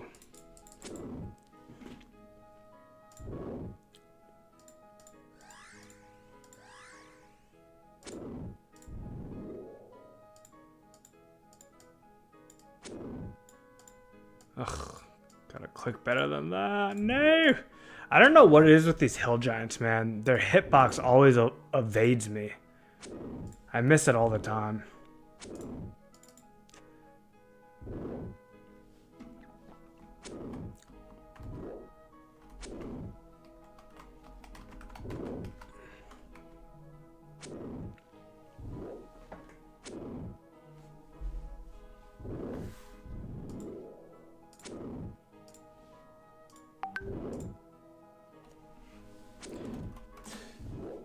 Alright guys, you know what? I wanted to fill this inventory, but it's taken a long time. It's past 11:30 and I definitely want to go spend some time with my wife. And I feel like I'm just not going to be able to if I don't go. So we'll finish it the next time we log in.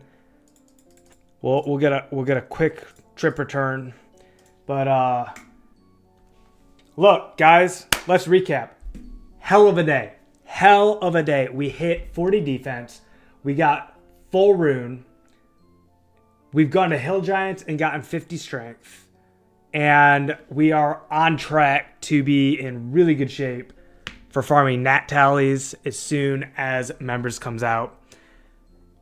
We're probably going to reassess tomorrow and see what the prices are like. There is a chance we go back to Runecraft if the prices come back down to like 20 GP per S. Right now, last I checked, they were like 32. These sell-offers are 40. This is ridiculous. People are trying to buy at 30. I'm seeing Nya's crafting 10x airs again, so Nya's buying for 32. If she's buying at 32, they're probably going to stay at 32 unless she runs out of money. So we'll keep an eye on it. I don't know.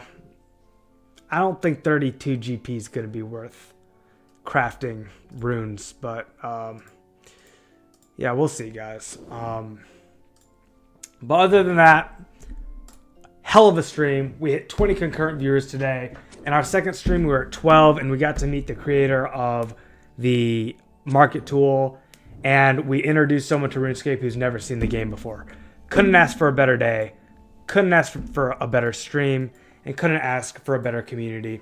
If you haven't already, please like, subscribe, hit the bell for notifications so that you see when I'm live.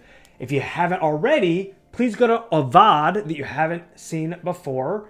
Throw a like on the VOD. Comment on the VOD. Help those engagement metrics. We're going to keep soaring up, guys. We're going to keep having fun as a community. Until tomorrow, game on, grind on, and good night.